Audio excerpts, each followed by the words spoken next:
A yardstick which is connected to moon, lunar measurement scale, ಚಾಂದ್ರಮಾನ ಅಂತಂದ್ರೆ ನಮ್ಮದು ಕೇವಲ ಚಾಂದ್ರಮಾನ ಅಲ್ಲ, ಚಾಂದ್ರ ಸೌರಮಾನಾಭ್ಯಾಂ ಕ್ರೋಧಿ ನಾಮ ಸಂವತ್ಸರ ನಮ್ಮದು.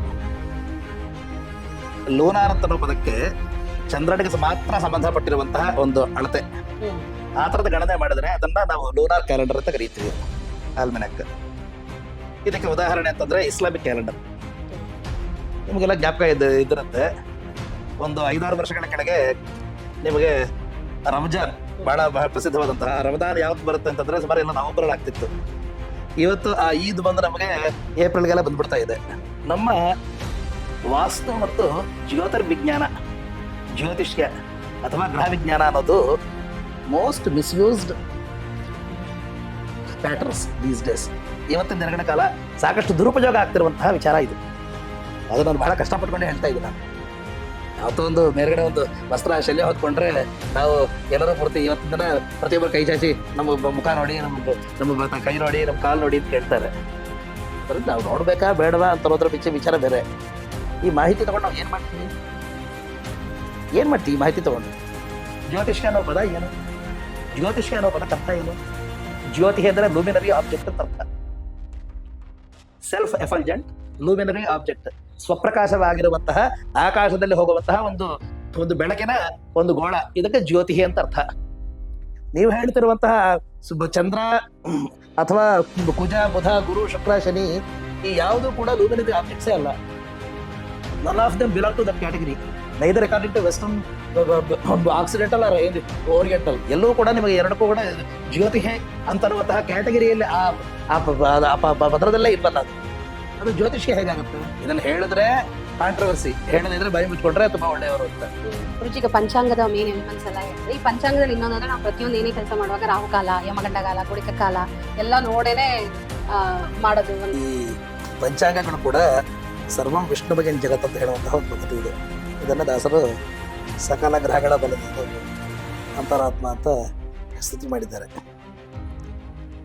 ಇಡೀ ಕಾಲ ಒಂದೇ ಆದಾಗ, ಒಂದೇ ಪ್ರಪಂಚದಲ್ಲಿ ಪರಮಾತ್ಮನ ವ್ಯಾಪಕವಾದಂತಹ ಶಕ್ತಿಗೆ ಒಂದು ದೃಷ್ಟಾಂತವಾಗಿ ಕಾಲವಾಯ್ತದಾಗ ಒಂದು ಕೆಡಕು ಒಂದು ಒಳ್ಳೆಯದು ಅಂತ ಅನ್ನೋದು ಸಾಧ್ಯವಾಗುತ್ತಾ ಅಂತ ಒಂದು ಪ್ರಶ್ನೆ ಬರುತ್ತೆ.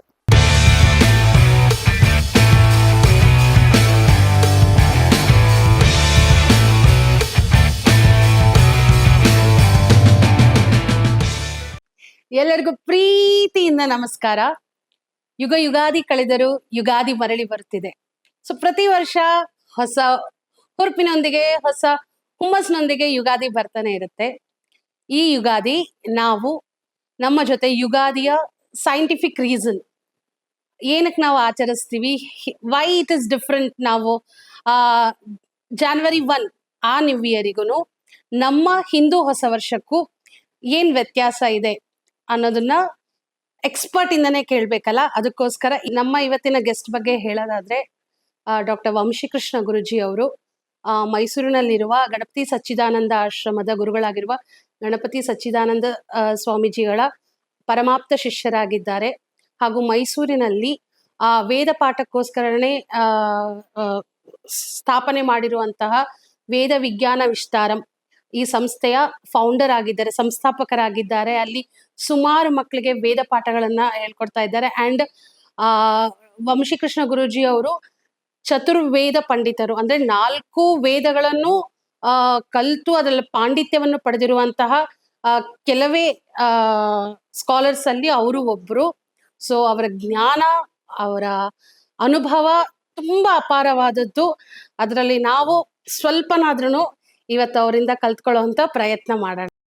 ನಮಸ್ತೆ ಗುರುಜಿ, ನಮ್ಮ ಶೋಗೆ ನಿಮಗೆ ಹಾರ್ದಿಕ ಸ್ವಾಗತ. ನೀವು ಒಪ್ಕೊಂಡು ಬಂದಿದ್ದು ತುಂಬಾ ಸಂತೋಷ ಆಗಿದೆ. ನಮ್ ಪುಣ್ಯ ಅಂತ ಹೇಳ್ಬೋದು. ನೀವು ಒಪ್ಕೊಂಡು ನಮ್ಮ ಶೋಗೆ ಬರೋದಕ್ಕೆ ಒಪ್ಕೊಂಡಿದ್ದು ನಿಜವಲ್ಲ ನಮ್ ಪುಣ್ಯ ಅಂತ ಹೇಳ್ತೀನಿ. ಸ್ವಾಗತ. ಶುಭಂ. ಸೊ ಗುರುಜಿ, ಈಗ ಯುಗಾದಿಗೋಸ್ಕರ ಅಂತ ಹೇಳಿ ಈ ಎಪಿಸೋಡ್ನ ಮಾಡ್ತಾ ಇದೀವಿ. ಯುಗಾದಿ ನಮ್ಮ ಹಿಂದೂ ಹೊಸ ವರ್ಷ. ಸೊ ಅದರಲ್ಲೂ ಚಾಂದ್ರಮಾನ ಯುಗಾದಿ ಅಂತ ಹೇಳ್ತೀವಿ. ಸೊ ಚಾಂದ್ರಮಾನ ಯುಗಾದಿ ನಮ್ಮ ಈಗ ವೆಸ್ಟರ್ನ್ ಜನವರಿ 1 ನ್ಯೂ ಇಯರಿಗೂ ನಮ್ಮ ಯುಗಾದಿ ನಮ್ಮ ಈ ಹೊಸ ವರ್ಷಕ್ಕೂ ಏನ್ ವ್ಯತ್ಯಾಸ ಇದೆ, ಇದ್ರದ್ದು ಇಂಪಾರ್ಟೆನ್ಸ್ ಏನು, ನಮ್ಮ ನ್ಯೂ ಇಯರ್ ನಮ್ಮ ಯುಗಾದಿಯ ಇಂಪಾರ್ಟೆನ್ಸ್ ಏನು? ಯುಗ ಆದಿ. ಆದಿ ಅಂತಂದ್ರೆ ಪ್ರಾರಂಭ. ಪ್ರಾರಂಭದಲ್ಲಿ ಎಲ್ಲರೂ ಕೂಡ ಯಾವ ಒಡಕು ಇಲ್ಲದೆ, ಯಾವ ಅಡಚಣೆ ಇಲ್ಲದೆ ನಮ್ಮ ಜೀವನ ನಡೀಬೇಕು ಅಂತ ಪ್ರಾರ್ಥನೆ ಮಾಡ್ಕೊಳ್ಳೋಣ. ಹಾಗಾಗಿ ಮೊದಲನೆಯ ನಮಸ್ಕಾರ ಗಣೇಶನಿಗೆ. ಶ್ರೀ ಗಣೇಶಾಯ ನಮಃ, ಶ್ರೀ ಸರಸ್ವತ್ಯೈ ನಮಃ, ಶ್ರೀಪಾದವಲ್ಲಭ ನರಸಿಂಹ ಸರಸ್ವತಿ, ಶ್ರೀ ಗುರು ದತ್ತಾತ್ರೇಯಾಯ ನಮಃ. ನಾವೆಲ್ಲ ದತ್ತಾತ್ರೇಯ ಸಂಪ್ರದಾಯ, ತತ್ರಾಪಿ ಪರಮ ಪೂಜ್ಯ ಗಣಪತಿ ಸಚ್ಚಿದಾನಂದ ಸ್ವಾಮೀಜಿಯವರ ಅನುಯಾಯಿಗಳು. ನೀವು ಯುಗಾದಿ ಬಗ್ಗೆ ಕೇಳಿದ್ರಿ. ಯುಗಸ್ಕೆ ಆದಿ ಯುಗಾದಿ ಅಂತ ಷಷ್ಠಿ ತತ್ಪುರುಷ ಸಮಾಸ ಅಂತ ಕರೀತಾರೆ. ಯುಗ ಅಂತಂದ್ರೆ ಒಂದು ರೀತಿ ಹೇಳ್ಬೇಕ ಎರ, ERA ಎರ, ಅದನ್ನ ನಮಗೆ ಯುಗ ಅಂತ ಕರಿತೀವಿ. ಅದೊಂದು ಬಹಳ ಆಸಕ್ತಿಕರವಾದಂತಹ ಒಂದು ಅಂಶ. ಯಾವುದನ್ನು ಯುಗ ಅಂತ ಕರೀಬೇಕು ಅಂತ. ಯುಗ ಪುರುಷರು ಅಂತ ಕರೀತೀವಿ ಮಹಾತ್ಮರೆಲ್ಲರನ್ನು ಕೂಡ. It's an era belonging to Christ, it's an era belonging to Rama Krishna. ಈ ರೀತಿ ನಮಗೆ ತರತರವರು ಯುಗ ಪುರುಷರು ಅಂತ ಕರೀತೀವಿ. ಹಾಗಾಗಿ ಅದು ಕೂಡ ಯುಗ ಅಂತ ಹೇಳೋದು ಒಂದು ಪದ್ಧತಿ ಇದೆ. ಆದರೆ ನಮಗೆ ಇವತ್ತಿನ ವ್ಯವಹಾರದಲ್ಲಿ ಯುಗ ಅಂತ ಅನ್ನುವ ಪದ ಸಂವತ್ಸರ ಪರ್ಯಾಯವಾಗಿದೆ. ಸಂವತ್ಸರ ಅಂದ್ರೆ ಇಯರ್ ಅಂತ ಹೇಳ್ತೀವಲ್ವಾ. ಇದನ್ನ ಸಂವತ್ಸರವನ್ನು ಯಾತಕ್ಕೆ ಈ ರೀತಿ ಆಚರಣೆ ಮಾಡಬೇಕು? ಎರಡನೇ ಪ್ರಶ್ನೆ, ನೀವು ಚಾಂದ್ರಮಾನದ ಯುಗಾದಿ ಅಂತ ಕರೆದಿದ್ರಿ. ಚಾಂದ್ರ ಅಂತಂದ್ರೆ ಚಂದ್ರನಿಗೆ ಸಂಬಂಧಪಟ್ಟದ್ದು. ಚಂದ್ರಸ್ಕೆ ಇದಂ ಚಾಂದ್ರಂ, ಚಂದ್ರನಿಗೆ ಸಂಬಂಧಪಟ್ಟದ್ದು. ಮಾನ ಅಂತಂದ್ರೆ ಅಳತೆ ಮಾಡೋದು. ಮಾನ ಅಂದ್ರೆ ಅಳತೆ ಮಾಡೋದು. ಚಂದ್ರನಿಗೆ ಸಂಬಂಧಪಟ್ಟಿರುವಂತಹ ಅಳತೆಯನ್ನು ಚಾಂದ್ರಮಾನ ಅಂತ ಕರೀತಾರೆ. A yardstick which is connected to moon, lunar measurement scale. ಚಾಂದ್ರಮಾನ ಅಂತಂದ್ರೆ ಅದು. ಅದರ ಪ್ರಕಾರವಾಗಿ ಯುಗಾದಿ ಅಂತ ಅನ್ನೋದು ಅರ್ಥ. ಸೊ ಗುರುಜಿ, ಇವಾಗ ನಾವು ಇಂಗ್ಲಿಷ್ ಕ್ಯಾಲೆಂಡರ್ ಯೂಸ್ ಮಾಡ್ತೀವಲ್ಲ, ಅದು ಸೋಲಾರ ಗ್ರಿಗೋರಿಯನ್ ಕ್ಯಾಲೆಂಡರ್ ಈಗೇನಿದೆ ಅಲ್ಲ, ಅದು ಕಂಪ್ಲೀಟ್ಲಿ ಸೋಲಾರ್ ಕ್ಯಾಲೆಂಡರ್ ಅಲ್ವಾ ಅದು? ಹೌದು. ಈಗ ನಮ್ಮ ಪಂಚಾಂಗ ಏನಿದೆ ಅದು ಲೂನಿ ಸೋಲಾರ್ ಅಂತನಾ? ಹೌದು. ಸತ್ಯ ಸತ್ಯ. ಸೊ ನನ್ಗೆ ಈಗ ಆಡಿಯನ್ಸ್ಗೆ ಸೋಲಾರ್ ಕ್ಯಾಲೆಂಡರ್ ಏನು, ಲೂನಾರ್ ಕ್ಯಾಲೆಂಡರ್ ಅಂದ್ರೆ ಏನು, ಅಂಡ್ ಲೂನಿ ಸೋಲಾರ್ ಕ್ಯಾಲೆಂಡರ್ ಅಂದ್ರೆ ಏನು ಅಂತೇಳಿ ಅದನ್ನೊಂದು ಎಕ್ಸ್ಪ್ಲೈನ್ ಮಾಡಿ. ಕರೆಕ್ಟಾಗಿ ಹೇಳಿದ್ರಿ. ನಮ್ಮದು ಕೇವಲ ಚಾಂದ್ರಮಾನ ಅಲ್ಲ, ಚಾಂದ್ರ ಸೌರಮಾನಾಭ್ಯಾಂ ಕ್ರೋಧಿ ನಾಮ ಸಂವತ್ಸರ ನಮ್ಮದು. ಲೂನಾರ್ ಅನ್ನೋ ಪದಕ್ಕೆ ಚಂದ್ರನಿಗೆ ಮಾತ್ರ ಸಂಬಂಧಪಟ್ಟಿರುವಂತಹ ಒಂದು ಅಳತೆ. ಆ ತರದ ಗಣನೆ ಮಾಡಿದ್ರೆ ಅದನ್ನ ನಾವು ಲೂನಾರ್ ಕ್ಯಾಲೆಂಡರ್ ಅಂತ ಕರೀತೀವಿ, ಆಲ್ಮೆನಾಕ್. ಇದಕ್ಕೆ ಉದಾಹರಣೆ ಅಂತಂದ್ರೆ ಇಸ್ಲಾಮಿಕ್ ಕ್ಯಾಲೆಂಡರ್. ನಿಮಗೆಲ್ಲ ಜ್ಞಾಪಕ ಇದಿರುತ್ತೆ. ಒಂದು 5-6 ವರ್ಷಗಳ ಕೆಳಗೆ ನಿಮಗೆ ರಂಜಾನ್ ಬಹಳ ಪ್ರಸಿದ್ಧವಾದಂತಹ ರಮದಾನ್ ಯಾವತ್ತು ಬರುತ್ತೆ ಅಂತಂದ್ರೆ ಸುಮಾರು ಎಲ್ಲ ನವೆಂಬರ್ ಆಗ್ತಿತ್ತು. ಇವತ್ತು ಆ ಈದ್ ಬಂದು ನಮಗೆ ಏಪ್ರಿಲ್ಗೆಲ್ಲ ಬಂದ್ಬಿಡ್ತಾ ಇದೆ. ಏನ್ ಕಾರಣ ಅಂತಂದ್ರೆ, ಇಯರ್ ಅಂತಂದ್ರೆ ಸಂವತ್ಸರ. ಈ ಸಂವತ್ಸರವನ್ನ ಹೇಗೆ ಅಳತೆ ಮಾಡ್ತೀವಿ ಅಂತಂದ್ರೆ, ಇದು ಕೇವಲ ನಮ್ಮ ನಂಬಿಕೆ ಅಲ್ಲ, ಇದು ಆಕಾಶದಲ್ಲಿರುವಂತಹ 2 ಆಬ್ಜೆಕ್ಟ್ಸ್, 2 ವಸ್ತುಗಳು. ಈ ವಸ್ತುಗಳ ಚಲನೆಯನ್ನು ನಾವು ಅಳತೆ ಮಾಡಿ ಪರಿಶೀಲಿಸಿ ನಾವೊಂದು ಸಿದ್ಧಾಂತವನ್ನು ಮಾಡಿಕೊಂಡಿದ್ದೇವೆ. ಇದರಲ್ಲಿ ಸ್ವಲ್ಪ ಸ್ಥಿರವಾಗಿ ಕಾಣುವಂತಹದ್ದು ಮತ್ತು ಯಾವುದೇ ಒಂದು ವೃದ್ಧಿ ಕ್ಷಯಗಳಿಲ್ಲದೆ ಇರುವಂತಹ ಒಂದು ವಸ್ತು ಅಂತಂದ್ರೆ ಸೂರ್ಯ. ಮತ್ತೊಂದು ಕಡೆ ವೃದ್ಧಿ ಕ್ಷಯಗಳ ಜೊತೆಗೆ ಓಡಾಡುವಂತಹ ಮತ್ತೊಂದು ವಸ್ತು ಅಂದ್ರೆ ಚಂದ್ರ. ಇದನ್ನೇ ನಮ್ಮ ವೈದಿಕ ಸಿದ್ಧಾಂತದಲ್ಲಿ ಒಂದು ಅದ್ಭುತವಾದಂತಹ ಮಂತ್ರದಲ್ಲಿ ಹೇಳ್ತಾರೆ. ಪೂರ್ವಾಪರಂಚರತಃ ಮಾಯಯೈತೌ ಶಿಶು ಕ್ರೀಡಂತೌ ಪರಿಗಾತೋ ಅಧ್ವರಂ. ಪರಿಗಾತೋರ್ಣವಂ ಅಂತ ಇನ್ನೊಂದು ವೇದಶಾಖೆಯಲ್ಲಿದೆ. ನಮ್ಮ ಆಕಾಶದಲ್ಲಿ ನೋಡಿದ್ರೆ ಪೂರ್ವ ಅಪರಂ ಅಂದ್ರೆ ಪಶ್ಚಿಮ ಮತ್ತು ಪೂರ್ವ ಈ ಎರಡು ಕಡೆ ಇಬ್ಬರು ಮಕ್ಕಳು ಓಡಾಡ್ತಾ ಇದ್ದಾರೆ. ಶಿಶು ಕ್ರೀಡಂತ ಹೇಗೆ ಆಟ ಆಡ್ಕೊಂಡು ಓಡಾಡ್ತಾ ಇದ್ದಾರೆ. ಪರಿಗಾತಃ ಅರ್ಣವಂ. ಅರ್ಣವ ಅಂತಂದ್ರೆ ಸ್ಪೇಸ್. ಅರ್ಣವ ಅಂದ್ರೆ ಸಮುದ್ರ ಅಂತ ಅರ್ಥ ಇದೆ, ಈ ಅರ್ಥದಲ್ಲಿ ಸ್ಪೇಸ್ ಅಂತ. ಈ ಸ್ಪೇಷಿಯಲ್ ಮೂವ್ಮೆಂಟ್ಸ್ ಎಲ್ಲ ಇಬ್ಬರು ಆಟ ಆಡ್ಕೊಂಡು ಆ ಕಡೆಯಿಂದ ಈ ಕಡೆ ಹೀಗೆ ಮಾಡ್ತಾ ಇದ್ದಾರೆ. ಒಬ್ಬರು ಹಗಲು ರಾತ್ರಿಗನ್ನು ಮಾಡ್ತಾ ಇದ್ದಾರೆ, ಇನ್ನೊಬ್ಬರು ಋತುಗಳನ್ನ ನಮಗೆ ಕೊಡ್ತಾ ಇದ್ದಾರೆ. ಋತು ರನ್ಯ ವಿದಧಜ್ಜಾಗತೆ ಪುನಃ, ಮತ್ತೆ ಮತ್ತೆ ಹುಟ್ಟಿದ ಹಾಗೆ ಮತ್ತೆ ಮತ್ತೆ ಆವಿರ್ಭಾವವಾಗುವಂಗೆ ಮಾಡ್ತಾ ಇದ್ದಾರೆ ಅಂತ ಹೇಳಿದ್ದಾರೆ.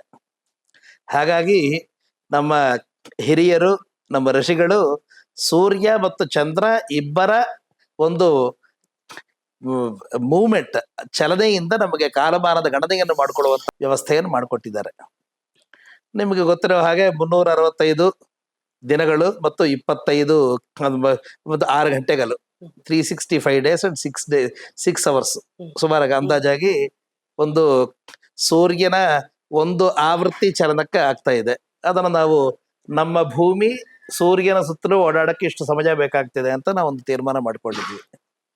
ಕೆಲವು ಗಣನೆಗಳಲ್ಲಿ ಸೂರ್ಯನೇ ನಮ್ಮ ಸುತ್ತಲೂ ಸುತ್ತ ಹಾಗೆ ನಮಗೆ ಅನಿಸ್ತಾ ಇದೆ ಅಂತಂದು ಹೇಳಿದ್ರು. ಆಗ ನಮಗೆ ಅನಿಸುತ್ತೆ, ಏನು ಹಿಂದಿನವರ ಅಂದ್ರೆ ನಮ್ಮ ಸಿದ್ಧಾಂತಗಳಲ್ಲಿ ಕೇವಲ ಯಾವುದೋ ಒಂದು ಗ್ರಂಥವನ್ನು ಮಾಡ್ಕೋಬಾರ್ದು. ಯಾಕಂದ್ರೆ ವೇದದಲ್ಲಿ ಸಾಕಷ್ಟು ನೂರಾರು ವಾಕ್ಯಗಳಿದೆ. ಯಾಕಂದ್ರೆ ಅರ್ಧ ಮಂತ್ರಗಳಲ್ಲಿ ನಮಗೆ ಸೆಲೆಸ್ಟಿಯಲ್ ಅಬ್ಸರ್ವೇಷನ್, ಇವತ್ತು ನಮ್ಮ ದೃಷ್ಟಿಗೆನ ಸೆಳೆಗೆನ ಸಾಕಷ್ಟು ವಸ್ತುಗಳಿವೆ ನಮಗೀಗ. ಬೇಡ ಅಂದ್ರೆ ಹೀಗೆ ಹೇಳಿದನಲ್ಲ, ಎಷ್ಟೋ ವಸ್ತುಗಳು ಬೇಡ ಅಂತನ್ನುವಂತಹ ಈ ಇಂಟರ್ನೆಟ್ ಮಾಧ್ಯಮ ಅಂತ ಅದಂತ ಇದಂತ ಇರುತ್ತೆ.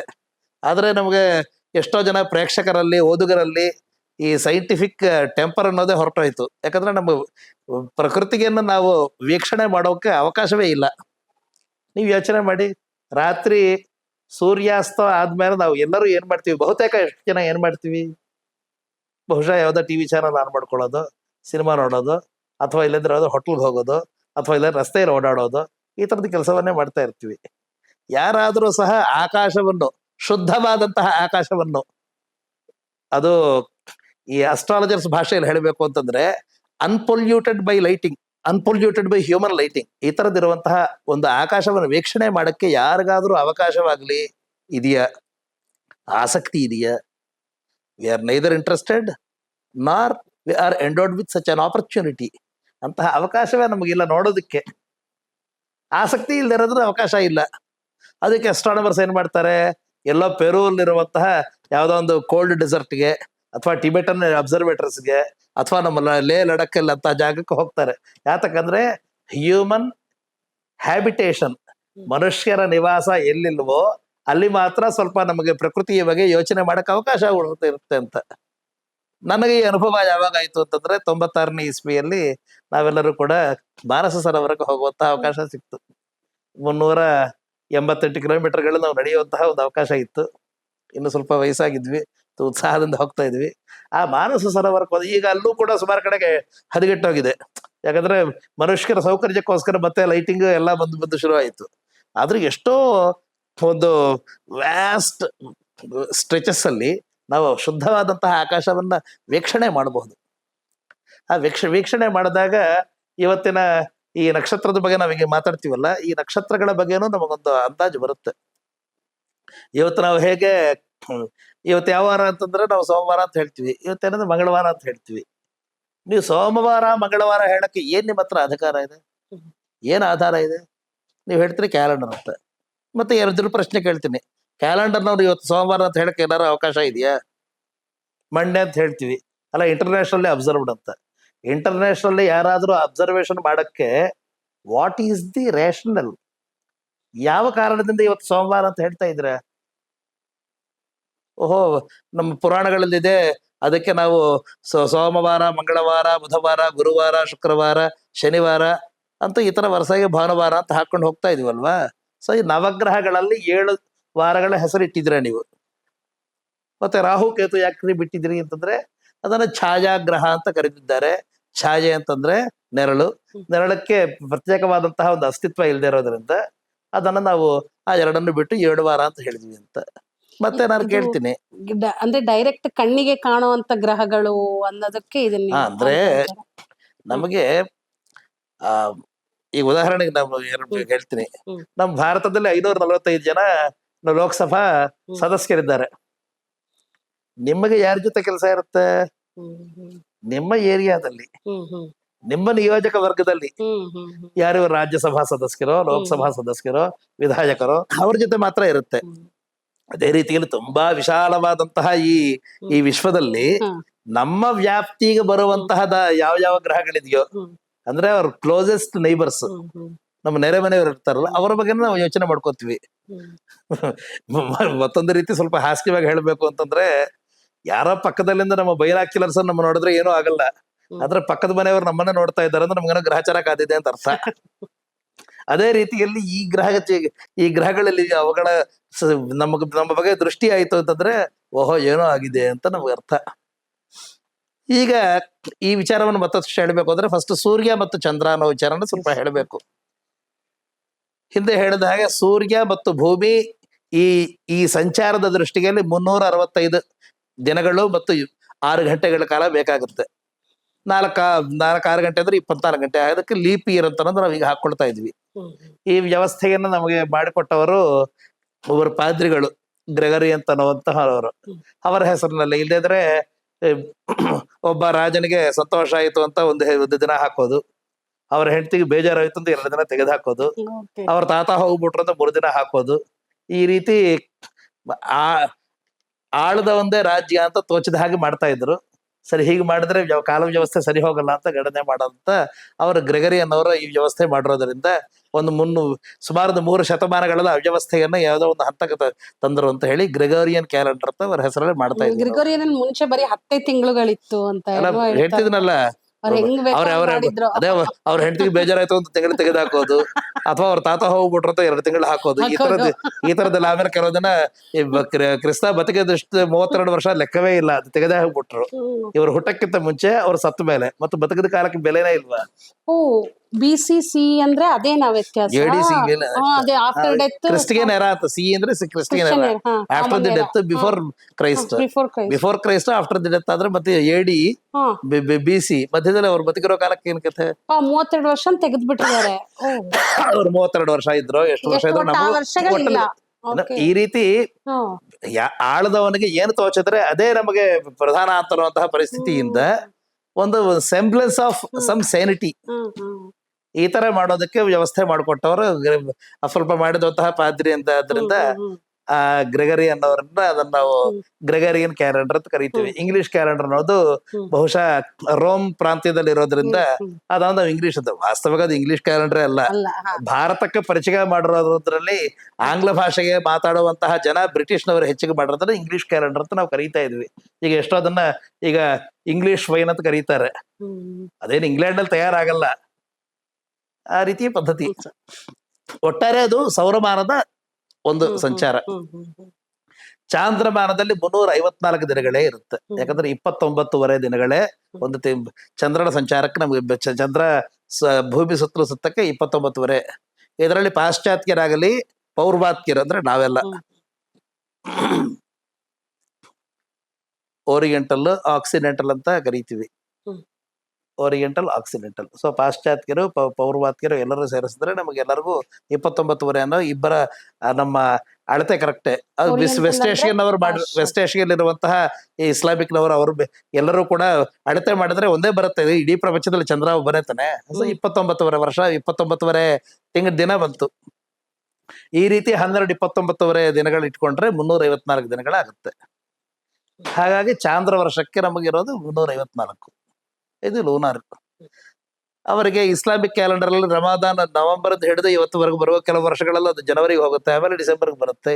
ಅದು ಬರೀ 354 ಮಾತ್ರ ಅವರು ಅಳತೆ ಮಾಡ್ಕೊಂಡು ಹೋಗ್ತಾ ಇರೋದ್ರದ್ದು ಚಾಂದ್ರ ವರ್ಷ ಅಂತ ಅರ್ಥ. ಅದು ಸೌರ ವರ್ಷ 365 ಹಾಗೆ ಇದೆ. ಬರೀ ಸೌರ ವರ್ಷವನ್ನು ಮಾತ್ರ ಮಾಡ್ಕೊಂಡ್ರೆ ನಮಗೆ ಕೆಲವುದು ದಿನವಹಿ ನಡೆಯುವಂತಹ ಘಟನೆಗಳನ್ನ ನಾವು ಅಂದಾಜು ಹಾಕಕ್ ಆಗೋದಿಲ್ಲ. ದಿನವಹಿ ನಡೆಯುವಂತಹದ್ದು ಏನು ಅಂತಂದ್ರೆ ಚಂದ್ರನ ಒಂದು ಕಲೆ ಜಾಸ್ತಿ ಆಗೋದು ಮತ್ತು ಕಳಚಿಕೊಳ್ಳೋದು. ಇದನ್ನೇ ವ್ಯಾಕ್ಸಿಂಗ್ ಅಂಡ್ ವೇನಿಂಗ್ ಅಂತ ಕರಿತೀವಿ. ಈ ಒಂದೊಂದು ಸೇರಿದ್ರೆ ವೃದ್ಧಿ, ಒಂದೊಂದು ಕಳೆದ್ರೆ ಅದು ನಮಗೆ ಕ್ಷಯ. ವೃದ್ಧಿ ಕ್ಷಯಗಳಿಂದ ಚಂದ್ರನ ಒಂದು ಗತಿಯಿಂದ ನಾವು ಮಾಡಿ ಹುಣ್ಣಿಮೆ. ಈಗ ಪಂಚಾಂಗವನ್ನು ಹೇಗೆ ಗಣಿತ ಮಾಡ್ತಾರೆ ಅಂತ ಅರ್ಥ ಮಾಡ್ಕೋಬೇಕು. ಮೊದಲು ಯಾವತ್ತು ಹುಣ್ಣಿಮೆ ಬರುತ್ತೆ, ಫುಲ್ ಮೂನ್ ಡೇ ಯಾವತ್ತು, ಮತ್ತು ಯಾವತ್ತು ನ್ಯೂ ಮೂನ್ ಡೇ ಅಂದ್ರೆ ಅಮಾವಾಸ್ಯೆ ಯಾವತ್ತು ಅಂತ ಮತ್ತೆ ಎರಡನ್ನ ಮೊದಲು ನಿಶ್ಚಯ ಮಾಡ್ಕೊಳ್ತಾರೆ. ಅದಾದ್ಮೇಲೆ ನೀವು ಪಂಚಾಂಗವನ್ನು ದಿನ ನೋಡಿದ್ರೆ ಇವತ್ತು ಸಪ್ತಮಿ 7 ಗಂಟೆಗೆ, ನಾಳೆ ಅಷ್ಟಮಿ 9 ಗಂಟೆಗೆ, ಅದಾದ್ಮೇಲೆ ನವಮಿ ಮತ್ತೆ 10 ಗಂಟೆಗೆ, ಈ ರೀತಿ ದಿನ ಸ್ವಲ್ಪ ಸ್ವಲ್ಪ ಸ್ವಲ್ಪ ಏರ್ಕೊಂಡು ಹೋಗುತ್ತೆ. ಮತ್ತು ಅದೇ ರೀತಿಯಲ್ಲಿ ಕ್ಷಯವಾಗ್ತಾ ಇರುತ್ತೆ. ಅವ್ರು ಮಾಡೋದು ಮೊದಲು ಹುಣ್ಣಿಮೆ ಮತ್ತು ಪೂರ್ಣಿಮೆ ಅಮಾವಾಸ್ಯೆ ಎರಡನ್ನ ಕೂಡ ನಿಶ್ಚಯ ಮಾಡ್ತಾರೆ. ಈಗ ನಿಮ್ಗೆ ಏನಾಯ್ತು, 365ಕ್ಕೂ 354 ಮಧ್ಯೆ 11 ದಿನ ಆಯ್ತು.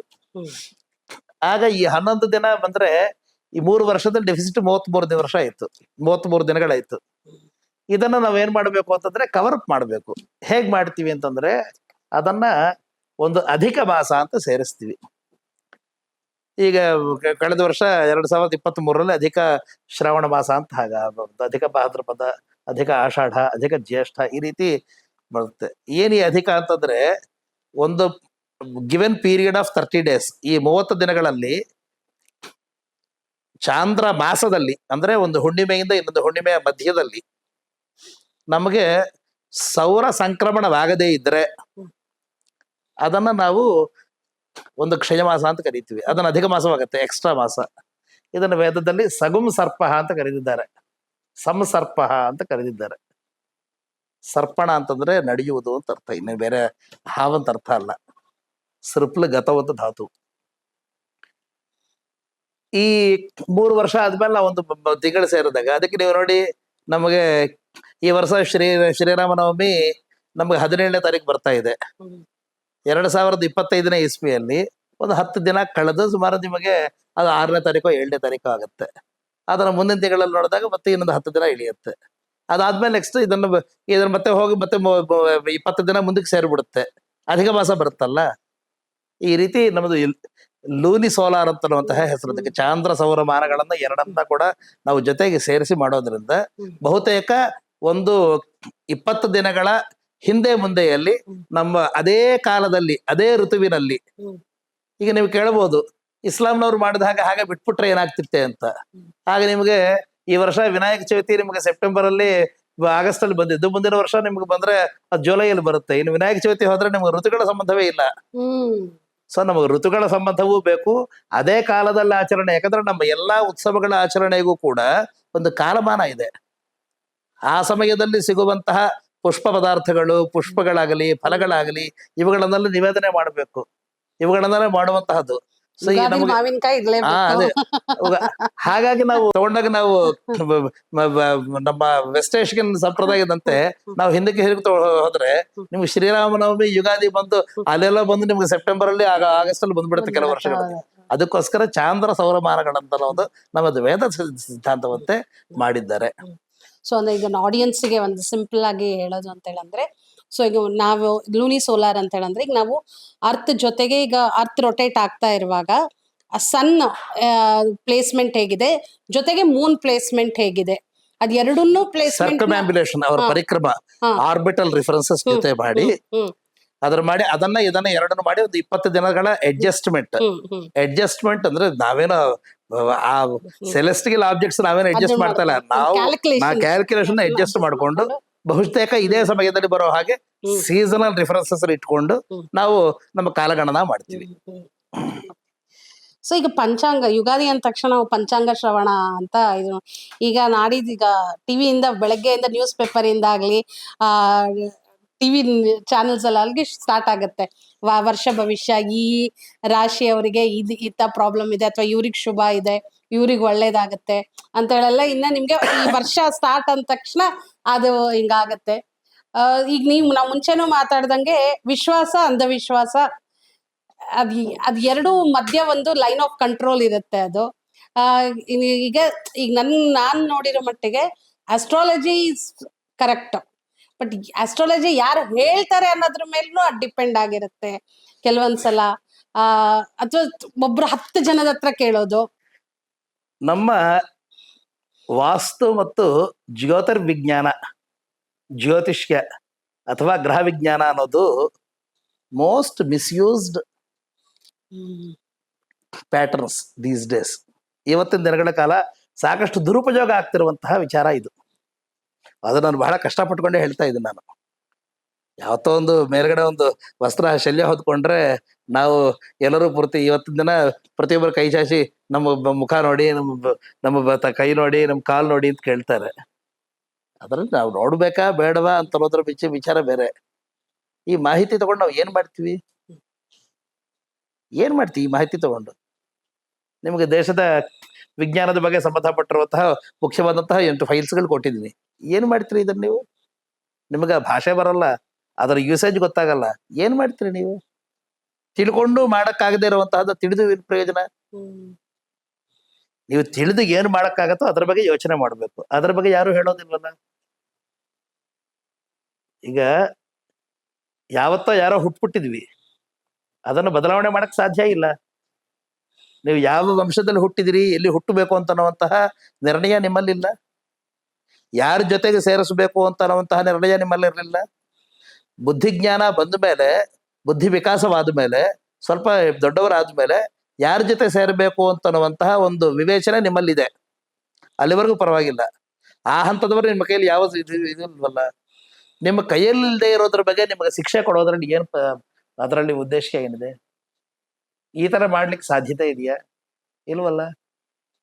ನಿಮ್ಮ ಬಾಡಿ ಸ್ಟ್ರಕ್ಚರ್ ಹೇಗಿರ್ಬೇಕು ಅನ್ನೋ your jeans R determining it.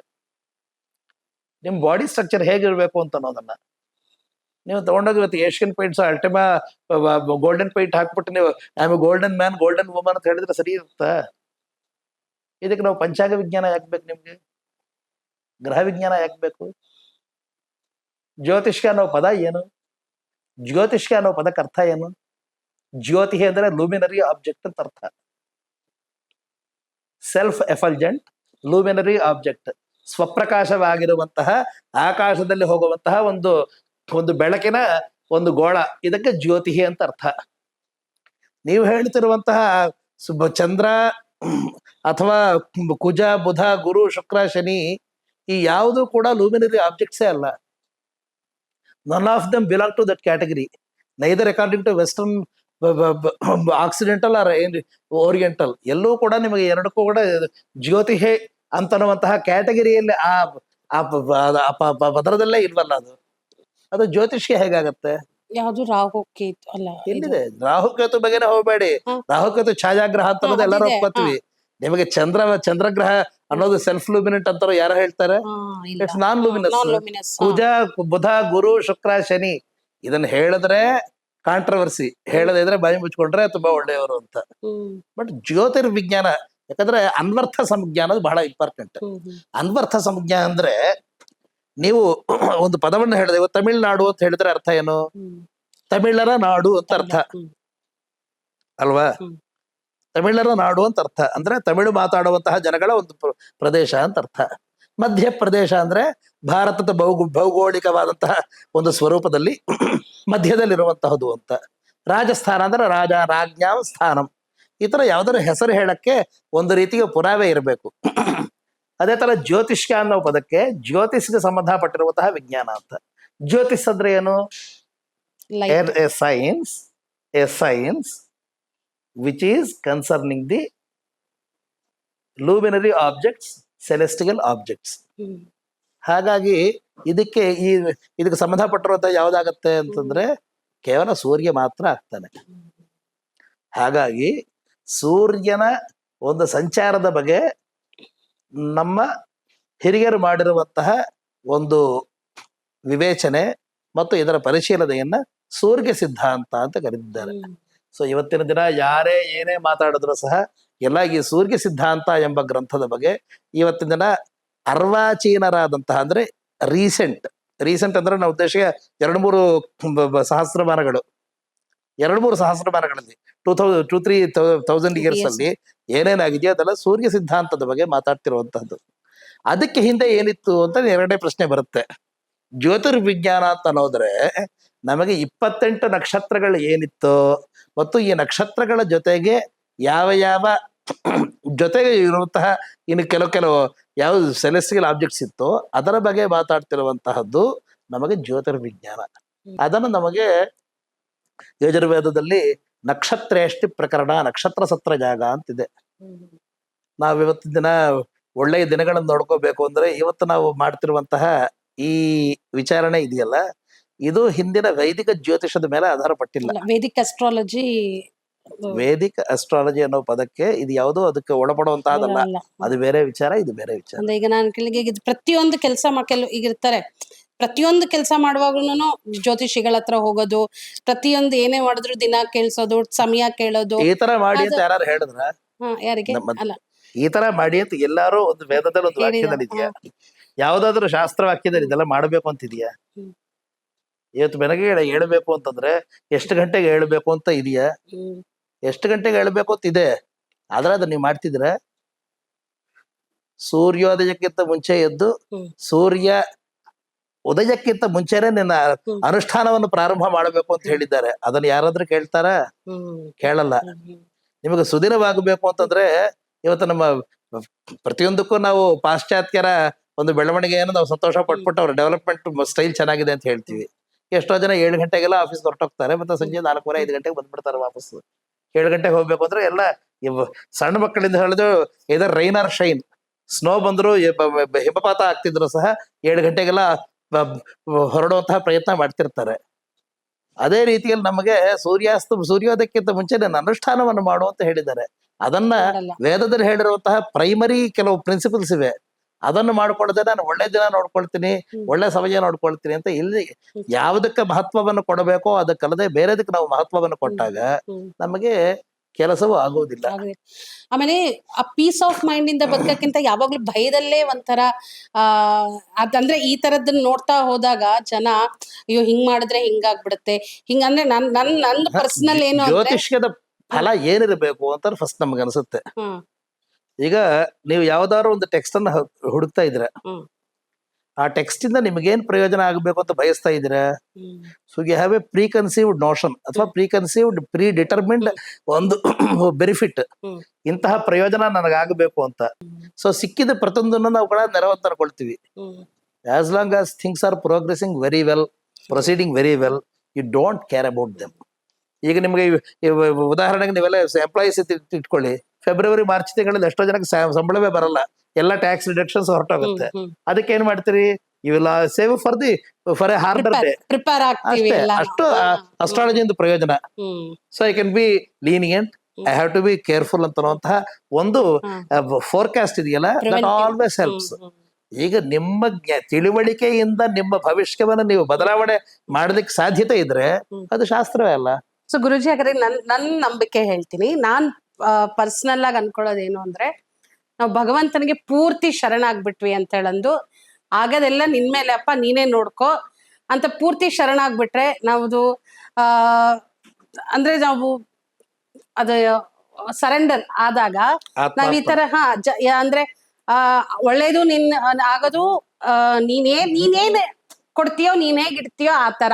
ನಂದೇನಿಲ್ಲ ಅಂತ ಅಂದಾಗ ನಾವು ಅಥವಾ ಜಾತಕ ತೋರಿಸ್ದೆ, ಅಥವಾ ನಾವು ಪ್ರತಿ ಹೆಜ್ಜೆಗೂ ಇದಕ್ ಹಿಂಗಾಗ್ಬೋದಾ, ಇದಕ್ ಹಿಂಗ್ ಮಾಡೋ ಅಂತೇಳಿ ಪ್ರತಿ ಸಲ ಕನ್ಸಲ್ಟ್ ಮಾಡ್ದೇನೆ ಪೂರ್ತಿ ಅವನ್ ದೇವ್ರ ಮೇಲೆ ಶರಣಾಗಿ ಆ ನಂಬಿಕೆ ಮೇಲೆ ಜೀವನ ನಡ್ಸ್ಕೊಂಡ್ ಹೋದ್ರುನು ಅವಾಗ ಜ್ಯೋತಿಷ್ಯದ ಏನಂತೀವಿ ನೆಸೆಸಿಟಿ ಇಲ್ವಾ?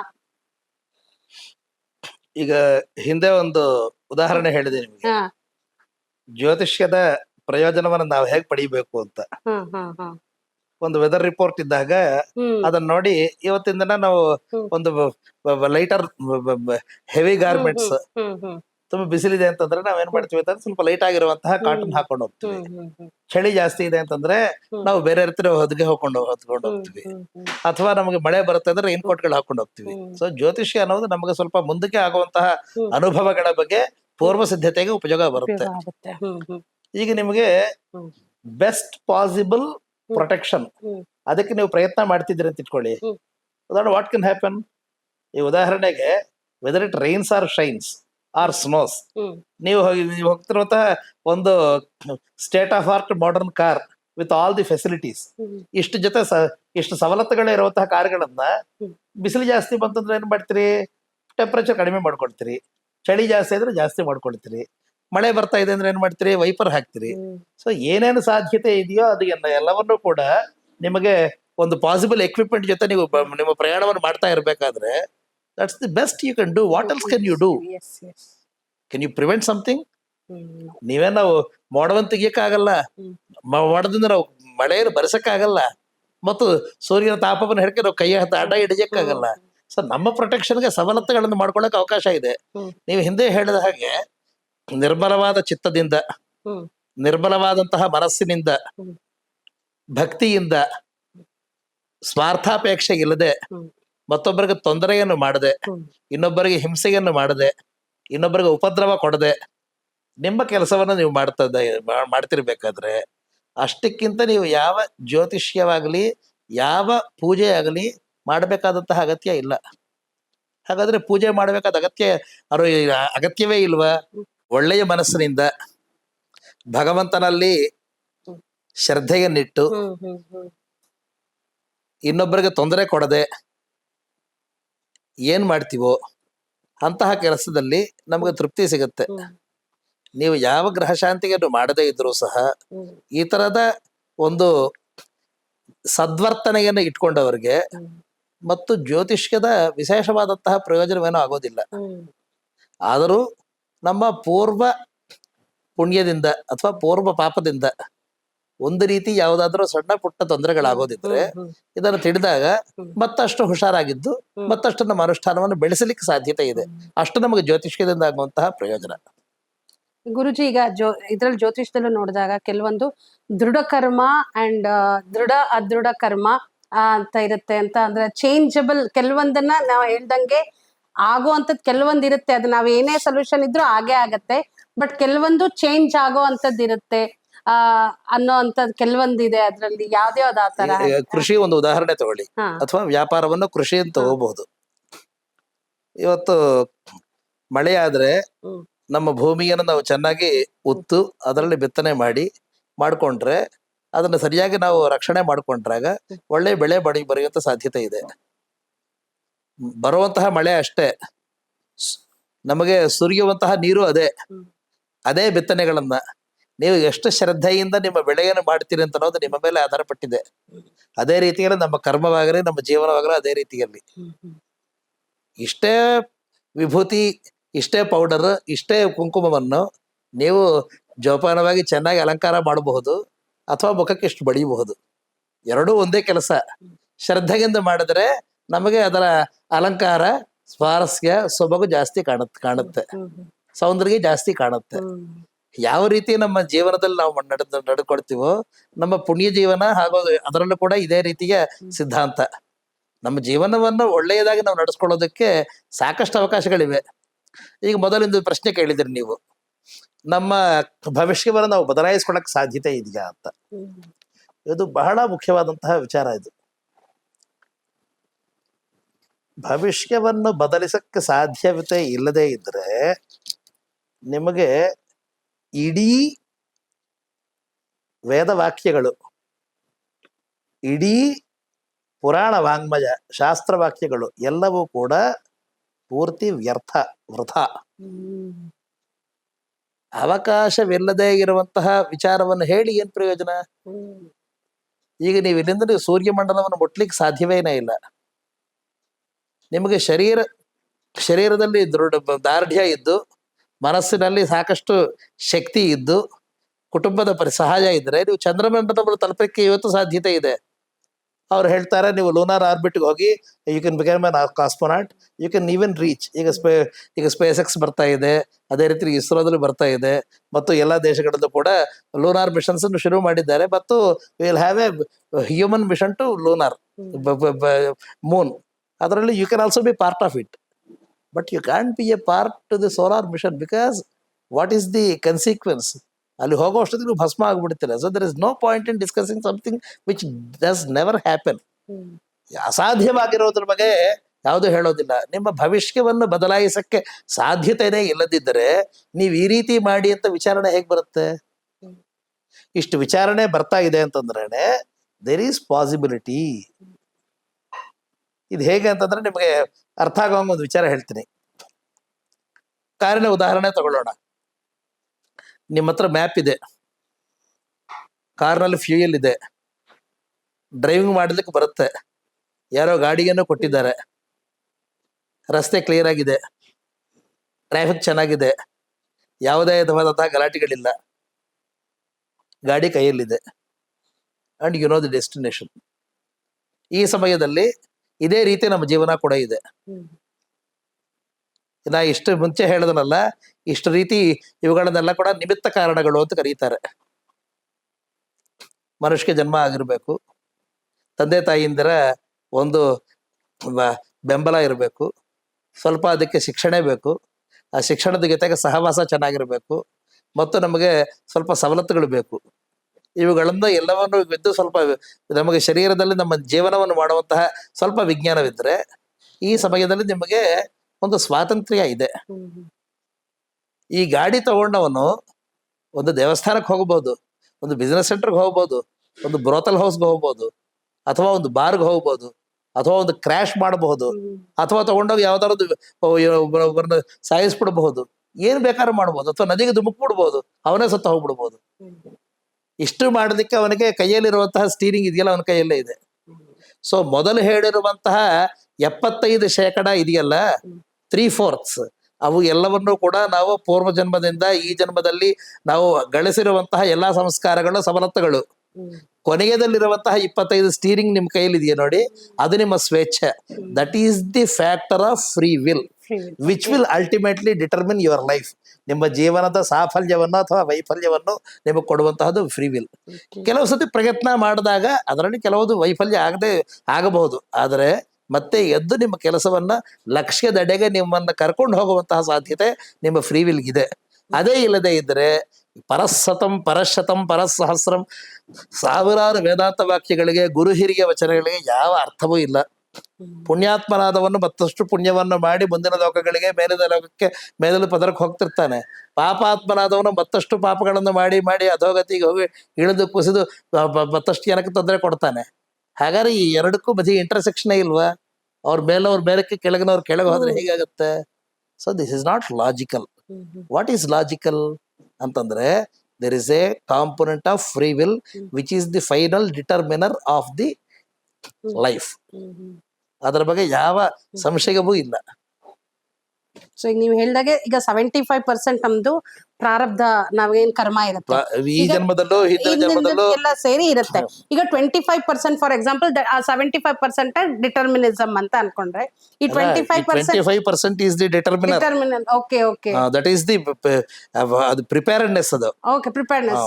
ನಾ ಹೇಳಿದ್ರೆ ಮೊದಲು ವೆದರ್ ಚೆನ್ನಾಗಿದೆ, ನಿಮ್ಮ ಕೈಯಲ್ಲಿ ಒಂದು ಕಾರ್ ಇದೆ, ಡ್ರೈವಿಂಗ್ ಬರುತ್ತೆ, ಯಾವ್ದು ಗಾಡಿಯಲ್ಲಿ ಪೆಟ್ರೋಲ್ ಇದೆ, ಎಲ್ಲಿ ಹೋಗ್ಬೇಕು ಅಂತ ಗೊತ್ತು, ಈಗ ಕಾರ್ ಎಲ್ಲಿ ತಗೊಂಡ್ ಹೋಗ್ತಾನೆ ಅನ್ನೋದೊಂದು ಡಿಸಿಷನ್ ಮಾಡ್ಬೇಕಲ್ಲ, that is your free will. ಆ ಡಿಸಿಷನ್ ಗೆ ಕೂಡ ಅವನು ಪೂರ್ವ ಜನ್ಮದ ಕರ್ಮಗಳು ಆ ಫ್ಯಾಕ್ಟರ್ ಇದ್ರೂ ಸಹ finally he will decide whether to go right or left or centre or crash it ಅನ್ನೋದು. ಅಂದ್ರೆ ಆ ಫ್ರೀ ವಿಲ್ ಅನ್ನೋದು that time he has to take a call ಅನ್ನೋದು. ಕಾಲ್ ಅಂದ್ರೆ, ಸೊ ಈ ಕೆಲವರು ನಮ್ಮ ಹಣೆ ಬರದಲ್ಲಿ ಇರದೇ ಇಷ್ಟು, ಇದೇ ಬರ್ದಿದೆ, ಇದೇ ಆಗತ್ತೆ ಅಂತ ಅಂದ್ರೆ ತಪ್ಪು. ಎಷ್ಟೇ ಇದ್ರೂನು ನಮ್ ಕೈಯಲ್ಲಿ. ತುಂಬಾ ವ್ಯಾಲಿಡ್ ಪಾಯಿಂಟ್ ಇದು, ತುಂಬಾ ವ್ಯಾಲಿಡ್ ಪಾಯಿಂಟ್. ನಮ್ಮ ವೈದಿಕ ಸಿದ್ಧಾಂತದಲ್ಲಿ ಯಾವತ್ತೂ ಕೂಡ ಆಶಾವಾದವನ್ನ, ಆಪ್ಟಿಮಿಸಮ್ ಅನ್ನೋದು that is the life line of ಇಂಡಿಯನ್ನೆಸ್.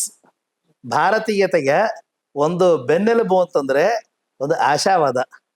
ಪಶ್ಯೇಮ ಶರದ ಶತಂ, ಜೀವೇಮ ಶರದ ಶತಂ, ನಂದಾಮ ಶರದ ಶತಂ, ಮೋದಾಮ ಶರದ ಶತಂ, ಭವಾಮ ಶರದ ಶತಂ, ಶೃಣವಾಮ ಶರದ ಶತಂ, ಪ್ರಭ್ರವಾಮ ಶರದ ಶತಂ, ಅಜೀತಾಸ್ಯಾಮ ಶರದ ಶತಂ. ಕೊನೆಯದು ಬಹಳ ಮುಖ್ಯ, ಅಜೀತಃ. Let us be undefeated. ಯಾರಿದ್ರೂ ನಾವು ಸೋಲನ್ನು ಅನುಭವಿಸೋದು ಬೇಡ. ಹಾಗಂತ ಹೇಳಿ ನಾನು ಹೋಗಿ ಇವ್ರನ್ನ ಹೊಡಿತೀನಿ ಅವ್ರನ್ನ ಹೊಡಿತೀನಿ ಅಂತ ನಾನು ಹೇಳ್ತಿಲ್ಲ. ನನ್ನ ಬಗ್ಗೆ ಯಾರಾದರೂ ಸಹ ನನ್ನ ಸೋಲಿಸಲು ಯಾರು ಬಂದ್ರೆ ಅವ್ರ ನಾನು ಬಿಡೋದಿಲ್ಲ, ಅವ್ರ ಕೈಲಿ ನನ್ನ ಸೋಲು ಇರೋದಿಲ್ಲ. I will be undefeated. Let us be ಅನ್ಡಿಫೀಟೆಡ್.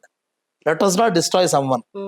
ಅದಕ್ಕೆ ನೀವು ಯೋಚನೆ ಮಾಡ್ಬೋದು, ನಾವು ಹೋಗಿ ಯಾರನ್ನೂ ಕೂಡ ಕೊಲ್ಲೋದಾಗಲಿ, ನಮ್ಮ ಮತವನ್ನು ನೀವು ಹಿಡಿದಿಲ್ಲ ಅಥವಾ ನನ್ನ ಮಾತನ್ನು ನೀನು ಒಪ್ಪಲಿಲ್ಲ ಅಂತ ಹೇಳ್ಬಿಟ್ಟು ಅವರ ಸಾಗಿಸುವಂತಹದ್ದು ಎಲ್ಲೋ ದುರ್ಮಾರ್ಗರು ಕೆಲವರು ಇರ್ಬೋದೇನೋ ಹೊರತು ಬಹುತೇಕ ಭಾರತೀಯ ಧರ್ಮದಲ್ಲಿ ಯಾರಿಗಾದ್ರೆ ನಂಬಿಕೆ ಇದೆಯೋ, ವೈದಿಕ ಸಿದ್ಧಾಂತದಲ್ಲಿ ಇರುವಂತಹದವರು ಆ ಕೆಲಸ ಮಾಡ್ಲಿಕ್ಕೆ ಹೋಗೋದಿಲ್ಲ.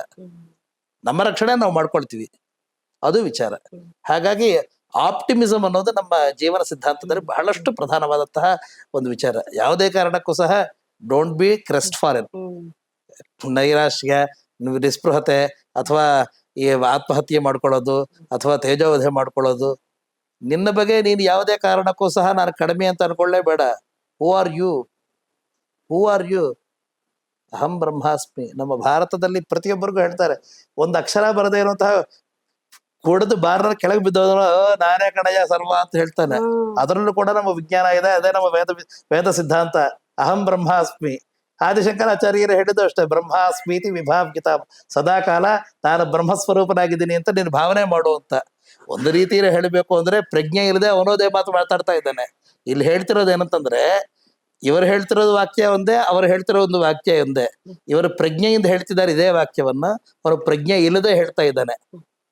ತಮ್ಮ ತಾಳ್ಮೆ ಮತ್ತು ತನ್ನ ವಿವೇಚಕ ಕಳ್ಕೊಂಡಿರುವಂತಹ ವ್ಯಕ್ತಿ ಕೂಡ ಎಲ್ಲ ನಾನೇ ಮಾಡಿದ್ದೀನಿ ಅಂತ ಹೇಳೋನು ಕೂಡ ಅವರು ಪ್ರಜ್ಞೆ ಇಲ್ಲದೆ ಮಾಡ್ತಾ ಇದ್ದಾರೆ. ಪ್ರಜ್ಞೆಯಿಂದ ಇದೇ ವಾಕ್ಯವನ್ನು ಹೇಳಿ, ಅಷ್ಟು ಹೇಳಿದ್ರೆ ನೀವು ನಿಮ್ಮ ಗೋಲ್, ನಿಮ್ಮ ಗಮ್ಯದ ಬಗ್ಗೆ ನೀವು ಹೋಗ್ತಾ ಇದ್ದೀರಾ ಅಂತ ಅನ್ನೋದು ಅರ್ಥ ಅಷ್ಟೆ. ಗುರುಜಿ, ಇವಾಗ ನೀವು ಸೂರ್ಯ ಸಿದ್ಧಾಂತ ಹೇಳಿದಾಗ ಇಸ್ರೋ ಎಕ್ಸ್ ಚೇರ್ಮನ್ ಅವರು ಸೋಮನಾಥ್ ಅವರು ಹೇಳ್ತಾರೆ, ಅವರು ತುಂಬಾ ಆಳವಾಗಿ ಅಧ್ಯಯನ ಮಾಡಿದ್ದು ಪುಸ್ತಕ ಅಂತ ಹೇಳಂದ್ರೆ ಸೂರ್ಯ ಸಿದ್ಧಾಂತ ಅಂತ ಹೇಳಂದ್ರೆ, ಅವ್ರೇನು ಆಸ್ಟ್ರಾನಮಿಯಲ್ಲಿ ಅವರು ಸೈನ್ಸ್ ರಿಲೇಟೆಡ್ ಏನೇನು ಓದ್ತಾರೋ ಅದೆಲ್ಲ ಆ ಬುಕ್ಕಲ್ಲೇ ಇತ್ತು. ಅದೊಂಥರ ಬೇಸ್ ತರ ಇದೆ ಅಂತ ಹೇಳಿ ನಮ್ಮಲ್ಲಿ ಸುಮಾರು ಜನಕ್ಕೆ ಗೊತ್ತಿಲ್ಲ ಈ ತರದೊಂದು ಪುಸ್ತಕ ಇದೆ. ಅದೇ ಬೇಸ್ ಎಲ್ಲದಕ್ಕೂ, ಜ್ಯೋತಿಷಾಸ್ತ್ರಕ್ಕಾಗ್ಲಿ ಅಥವಾ ನಮ್ಮ ಪಂಚಾಂಗ ಡೇಟ್ ಎಲ್ಲದಕ್ಕೂ ಅಂತ ಹೇಳಿ. ಸೊ ಸೂರ್ಯ ಸಿದ್ಧಾಂತ ಪುಸ್ತಕದ ಬಗ್ಗೆ, ಸೂರ್ಯನ ಗತಿಯನ್ನು ನಮಗೆ ತಿಳಿಸುವಂತಹ ಒಂದು ಗ್ರಂಥ ಸೂರ್ಯ ಸಿದ್ಧಾಂತ. ಈ ಜ್ಯೋತಿಷ್ಯ ಭಾಗದಲ್ಲಿ ಮೊದಲು ಹೇಳಿದ ಹಾಗೆ ನಕ್ಷತ್ರ ವಿಜ್ಞಾನ ಅನ್ನೋದು ಪ್ರಾಚೀನ ಜ್ಯೋತಿಷದಲ್ಲಿ ಇತ್ತು. ನವೀನ ಜ್ಯೋತಿಷದಲ್ಲಿ ಸೂರ್ಯನ ಒಂದು ಗತಿಯನ್ನು ಮಾತ್ರ ಪ್ರಧಾನವಾಗಿ ಇಟ್ಕೊಳ್ಳುವಂತಹ ಒಂದು ಪದ್ಧತಿ ಇದೆ. ಈಗ ಸೂರ್ಯನ ಜೊತೆಗೆ ಇನ್ನು ಯಾವ ಯಾವ ಗ್ರಹಗಳ ಸಂಚಾರದ ಬಗ್ಗೆ ಒಂದು ವಿಚಾರಣೆ ಮಾಡಬಹುದು ಅಂತ ಹೇಳಿದಾಗ, 2 ಗ್ರಹಗಳ ಸಂಚಾರವನ್ನು ಸಂಸ್ಕಾರ ಮಾಡುವಂತಹದ್ದು ಒಂದು ಪದ್ಧತಿ, ಮತ್ತು 3 ಗ್ರಹಗಳನ್ನು 5 ಗ್ರಹಗಳನ್ನ ಸಂಚಾರವನ್ನ ಅಳತೆ ಮಾಡೋದು ಒಂದು ಪದ್ಧತಿ. ಇದನ್ನ ಸಂಸ್ಕಾರ ಅಂತ ಕರೆಯುತ್ತಾರೆ. ಸಂಸ್ಕಾರ ಅನ್ನೋದಕ್ಕೆ ವಾಸ್ತವಿಕವಾಗಿ ಮಿಕ್ಕಿದ ಎಲ್ಲ ಭಾಷೆಯಲ್ಲಿ ಉಪಯೋಗಿಸುವಂತಹ ಸಂಸ್ಕಾರ ಅನ್ನೋದು ಇಲ್ಲಿಗೆ ವರ್ತಿಸೋದಿಲ್ಲ. ನಮ್ಮ ಗಣನೆಗೆ ಸಂಬಂಧಪಟ್ಟಿರುವಂತಹ ಒಂದು ತಿಳಿವಳಿಕೆಯನ್ನ ಸಂಸ್ಕಾರ ಅಂತ ಕರೀತಾರೆ. ಮತ್ತು ಈಗ ಇವತ್ತಿನ ಭವಿಷ್ಯವನ್ನು ಹೇಳುವಂತಹ ಪದ್ಧತಿಯಲ್ಲಿ ಎಲ್ಲರೂ ಉಪಯೋಗ ಮಾಡುವಂತಹದ್ದು ವಿಧಾನಗಳು 2 ಇದೆ. ಒಂದು ಜಾತಕ ಅಂತ ಅನ್ನೋದು, ಇನ್ನೊಂದು ಗೋಚಾರ ಅಂತ ಅನ್ನೋದು. ಗೋಚಾರ ಅನ್ನೋದು 12 ರಾಶಿಗಳಲ್ಲಿ ಇರುವಂತಹ ಎಲ್ಲರಿಗೂ ಕೂಡ ವರ್ತನೆ ಆಗುವಂತಹದ್ದು. ಇದರಲ್ಲಿ ಮತ್ತು ಫಂಡಮೆಂಟಲ್ ಕ್ವಶನ್ಸ್ ಒಂದು ಕೇಳೋದು ಬಂದೇ ಬರುತ್ತೆ. ಏನಂತಂದ್ರೆ, ನಮ್ಮ ಭೂಮಂಡಲದಲ್ಲಿ ಸುಮಾರು 800 ಕೋಟಿ ಜನ ಇದ್ದಾರೆ ಅಂತ ಇಟ್ಕೊಳ್ಳಿ. ಇದನ್ನ 12 ಭಾಗ ಮಾಡಿದ್ರೆ ಬಹುಶಃ ಒಂದು 67 ಕೋಟಿ 70 ಕೋಟಿ ಜನಕ್ಕೆ ಒಂದೊಂದು ರಾಶಿಯಲ್ಲಿ ಹುಟ್ಟಿರುವಂತಹ ಸಾಧ್ಯತೆ ಇದೆ ಅಂತ ಇಟ್ಕೊಳ್ಳಿ. 70 ಕೋಟಿ ಜನಕ್ಕೆ ಒಂದು ರೀತಿಗೆ ಭವಿಷ್ಯ ಆಗಕ್ಕೆ ಸಾಧ್ಯತೆ ಇದೆಯಾ? Is it logical? ಇನ್ನೊಂದು ಸಮಾಚಾರ ಎಂತಂದ್ರೆ, ಯಾವುದೋ ಅಂಟಾರ್ಕಿಟಿಕಾದಲ್ಲಿ ಇರುವಂತಹ ಒಂದು ಟ್ರೈಬಲ್ಸ್ಗೆ ಅಥವಾ ಒಂದು ಡೆವಲಪ್ಡ್ ಕಂಟ್ರಿಯಲ್ಲಿರುವಂತಹ ಒಬ್ಬ ಮಲ್ಟಿ ಬಿಲಿಯನೇರ್ಸ್ ಮೊಮ್ಮಕ್ಕಳಿಗೆ ಮತ್ತು ಯಾವುದೋ ಒಂದು ದೇಶದ ಅಧಿನಾಯಕನಿಗೆ, ಇಷ್ಟು ಜನಕ್ಕೂ ಸಂಬಂಧಪಟ್ಟಿರುವಂತಹ ಜನರೆಲ್ಲ ಇದ್ದಾರಲ್ಲ, ಇವರೆಲ್ಲರೂ ಕೂಡ ಒಂದೇ ರಾಶಿಯಲ್ಲಿ ಹುಟ್ಟುವಂತಹ ಸಾಧ್ಯತೆ ಇದೆ. Can the result be the same or can it be identical? ಈಗ for example I am a Libra, I am a Sagittarius ಅಂದ್ರೆ ನಾವೆಲ್ಲರೂ ಅದ್ರ ಮೇಲೆನೆ ಪರ್ಸನಾಲಿಟಿ ಎಲ್ರದ್ದು ಒಂದೇ ಅನ್ನೋ ತರ ಹೇಳಕ್ ಬರ್ತಾರೆ. ಓ ವಿ ಕ್ಯಾಪ್ರಿಕಾನ್ಸ್ ಆರ್ ಲೈಕ್ ದಿಸ್. ಏನಂದ್ರೆ 70 ಕೋಟಿ ಜನಕ್ಕೆ ಒಂದೇ ರೀತಿ ಅಂದ್ರೆ 700 ಮಿಲಿಯನ್ ಪೀಪಲ್ ಒಂದೇ ರೀತಿ ಇರಲಿಕ್ಕೆ ಸಾಧ್ಯತೆ ಇಲ್ಲ. ಆದ್ರೆ ಐಡೆಂಟಿಕಲ್ ಆಗಿರೋ ಸಾಧ್ಯತೆ ಇದೆ. ಇದು ಜನರಲ್ ಅಬ್ಸರ್ವೇಷನ್. ಇವತ್ತಿನ ದಿನ ನಮಗೆ ಬೆಳವಣಿಗೆ ಏನಾಗಿದೆಯೋ ಅದು ಪೂರ್ತಿ ಜನರಲ್ ಅಬ್ಸರ್ವೇಷನ್ ಮೇಲೆ ಡಿಪೆಂಡ್ ಆಗಿದೆ. ನೀವು ಈ ಬಹುಶಃ ಈ ತಿಂಗಳಲ್ಲಿ ಹುಟ್ಟಿರುವಂತಹದವರ ಶರೀರ ತತ್ವ, ಶರೀರ ಆಕೃತಿ, ಅವರ ಬೆಳವಣಿಗೆ, ಅವರ ಮನಸ್ತತ್ವ ಮತ್ತು ಅವರ ಸ್ಟೇಚರ್ ಮತ್ತು ಶರೀರದ ಪರಿಮಾಣ, ಎಷ್ಟೋ ಸತಿ ನಿಮಗೆ ಶರೀರದ ಗಾತ್ರ ಎಷ್ಟಿದೆ, what is the volume of your body ಅಂತ ಅನ್ನೋದನ್ನ, ಈ ಕ್ಯಾರೆಕ್ಟರಿಸ್ಟಿಕ್ಸ್ ಎಲ್ಲ ಪೂರ್ತಿ ಇದನ್ನ ಕೆಲವು ಅಬ್ಸರ್ವೇಷನ್ ಮಾಡಿದ್ದಾರೆ. ಅದರಲ್ಲಿ ಸ್ಪಷ್ಟವಾಗಿ ಗ್ರಂಥದಲ್ಲಿ ಬರೆದಿದ್ದಾರೆ, this is for the guidance purpose ಅಂತ ಹೇಳಿದ್ರು. And it's always A relative. ನಿಮಗೆ ಎಲ್ಲರಿಗೂ ಕೂಡ ನಿಮಗೆ ಈ ವರ್ಷ ನಿಮ್ಗೆ ಆದಾಯ ಚೆನ್ನಾಗಿದೆ ಅಂತ ಹೇಳಿದಾಗ it does not mean that the one of the children of Elon Musk are likely to have the same level of income with a peasant in some Djibouti country. ಅವ್ರ ಮಕ್ಕಳಿಗೂ ವರಮಾನ ಚೆನ್ನಾಗಿದೆ ಅಂತಂದ್ರೆ ಯಾವತ್ತೂ ಕೂಡ ನಮ್ಮ ವೇದದಲ್ಲಿ ಒಂದು ವಾಕ್ಯ ಹೇಳ್ತೀವಿ, ಸಮಾನಾನ ಉತ್ತಮ ಶ್ಲೋಕೋ ಅಸ್ತು ಅಂತ. ನೀವು ಯಾವತ್ತೂ you should always compare yourself with your peers. Let us not compare oranges with apples. So ನಿಮ್ಮ ಪೀಳಿಗೆಯಲ್ಲಿ, ನಿಮ್ಮ ಎನ್ವೈರನ್ಸ್ ಅಲ್ಲಿ ಯಾರಿದ್ದಾರೆ ಅವ್ರ ಜೊತೆ ನಾವು ಹೋಲಿಸ್ಬೇಕು. ಹಾಗೆ ಮಾಡಿದಾಗ ನಾವು ಮೊದಲು ಹೇಳಿದಾಗ ವೆದರ್ ರಿಪೋರ್ಟ್ ಇದ್ದ ಹಾಗೆ. ಸೊ ಅಪ್ರಾಕ್ಸಿಮೇಟ್ಲಿ ಎಲ್ಲರಿಗೂ ಕೂಡ ನಮಗೆ ಒಂದು ಅಪ್ವರ್ಡ್ ನೇಚರ್, ಆಮೇಲೆ ಡೌನ್ವರ್ಡ್ ಟ್ರೆಂಡ್, ಈ ರೀತಿ ನಮಗೆ ಮೂವ್ಮೆಂಟ್ಸ್ ಇದೆ ಅಂತ ಅನ್ನೋದನ್ನ ನಾವು ಅರ್ಥ ಮಾಡ್ಕೋಬೇಕು. ಹಾಗಾಗಿ ಗೋಚಾರವನ್ನು ನಾವು ಇವತ್ತಿನ ದಿನ ಪಂಚಾಂಗಗಳಲ್ಲಿ ಬಹುತೇಕ ಹೇಳೋದು ವೃಷಭ ರಾಶಿಗೆ ಬರಗಿದು, ಮಕರ ರಾಶಿಗೆ ಬರಗಿದು, ಮೀನ ರಾಶಿಗೆ ಬರಗಿದು ಅಂತಂದ್ರೆ ಇಟ್ಸ್ ಎನ್ ಇಂಡಿಕೇಟರ್ ಅಂತ ಅನ್ನೋದು ಅರ್ಥ. It is an indicator. It is never meant to be accurate. Yes. Then first we have to understand, okay, there is likely to be some upward movement in my life for this particular period anta. For this particular period ಅಂತ ಯಾಕೆ ಹೇಳ್ತೀವಿ ಅಂತಂದ್ರೆ, ಚಕ್ರಾರ ಪಂಕ್ತಿರೇವ ಗಚ್ಚತಿ ಭಾಗ್ಯ ಪಂಕ್ತಿ. ಚಕ್ರಾರ ಪಂಕ್ತಿ ಅಂತಂದ್ರೆ rim of the wheel. ಆ wheel ಮೇಲೆ ಈ ಸತಿ ಒಂದು ಮಾರ್ಕ್ ಇದೆ ಅಂತ ಇಟ್ಕೊಳ್ಳಿ, ಆ ಮಾರ್ಕ್ ಇವತ್ತು ಮೇಲೆ ಇರುತ್ತೆ, ನಾಳೆ ಕೆಳಗೆ ಬರುತ್ತೆ. ಸೊ ನಮ್ಮ ಭಾಗ್ಯ ಪಂಕ್ತಿ ಇದೆಯಲ್ಲ, the line of the fortune is also similar. It will make it turns. ಎಲ್ಲೊಂದ್ ಕಡೆ ಬರುತ್ತೆ. So it does not mean that if you are affluent today, day after tomorrow you would be affluent again. ಇವತ್ತು ನಮ್ಮ Forbes ಅಲ್ಲಿರುವಂತಹ top 100 billionaires list ನೋಡಿದ್ರೆ ಇದೇ ನಮ್ಗೆ ನಗಪಾಟ್ಲಾಗುತ್ತೆ ಅನಿಸುತ್ತೆ. ಇವತ್ತು ಯಾರಾದ್ರೂ ಇರ್ತಾರೋ ಮುಂದಿನ ತಿಂಗಳು ನೋಡಿದ್ರೆ ಅವ್ರು 3ನೇ ಸ್ಥಾನಕ್ಕೆ ಹೊರಟೋಗ್ತಾರೆ. ಇದ್ದಕ್ಕಿದ್ದಾಗ 6 ಬಿಲಿಯನ್ಸ್, 100 ಬಿಲಿಯನ್ಸ್, 10 ಬಿಲಿಯನ್ಸ್ ಆಗೋಗುತ್ತೆ ಅಂತ ಹೇಳ್ತಾರೆ. ಇವತ್ತು ಮೋಸ್ಟ್ ರಿಚೆಸ್ಟ್ ಕಂಪನಿ ಅಂತಂದ್ರೆ ಇವತ್ತಿನ ದಿನ ನಮಗೆ ಮೈಕ್ರೋಸಾಫ್ಟ್ ಆಗಿದೆ. $3.4 ಟ್ರಿಲಿಯನ್ ಅದ್ರ ವರ್ತ್ ಅಂತ ಹೇಳ್ತಾರೆ. It's all paper money and notional value. Actually it's not physical value. So ಈ ನೋಷನಲ್ ವ್ಯಾಲ್ಯೂ ಅಲ್ಲಿ ಎಷ್ಟೋ ಈ ಟ್ರಿಲಿಯನ್ಸ್, ಬಿಲಿಯನ್ಸ್ ಅನ್ನೋದು ಇಟ್ಸ್ ಜಸ್ಟ್ ನಂಬರ್ ಗೇಮ್ ಅಂತ ಅನ್ಸುತ್ತೆ ಒಂದ್ಸತಿ ನೋಡಿದಾಗ ನಮ್ಗೆ. ಹಾಗಾಗಿ ಚಕ್ರಾರ ಪಂಕ್ತಿ ಇದ್ದ ಹಾಗೆ the rim of the fortune ಹೇಗಿರುತ್ತೆ ಅಂತಂದ್ರೆ ಮೇಲಕ್ಕೆ ಕೆಳಗೆ ಆಗ್ತಾ ಇರುತ್ತೆ. ಸೊ ಇದರಿಂದ what is your lesson? If you are down, you should always deem that you are going to be up. If you are on the top, beware that you are going to be down and be humble. So if you are down, be optimistic, you will have your turn. If you are at the top, be humble because you might be on the other side. There are chances you may come down. ಅನ್ನೋದನ್ನ ಯಾವಾಗಲೂ ಅಷ್ಟೇ. It may not be ₹1,000 ಇರೋನು ₹1 ಆಗ್ಬೇಕು ಅಂತ ಏನೂ ಇಲ್ಲ. ಅವ್ರದ್ದು $925 ಆದ್ರೂ ಸಹ ಸ್ಟಿಲ್ ಇಟ್ಸ್ ಎ ಲಾಸ್.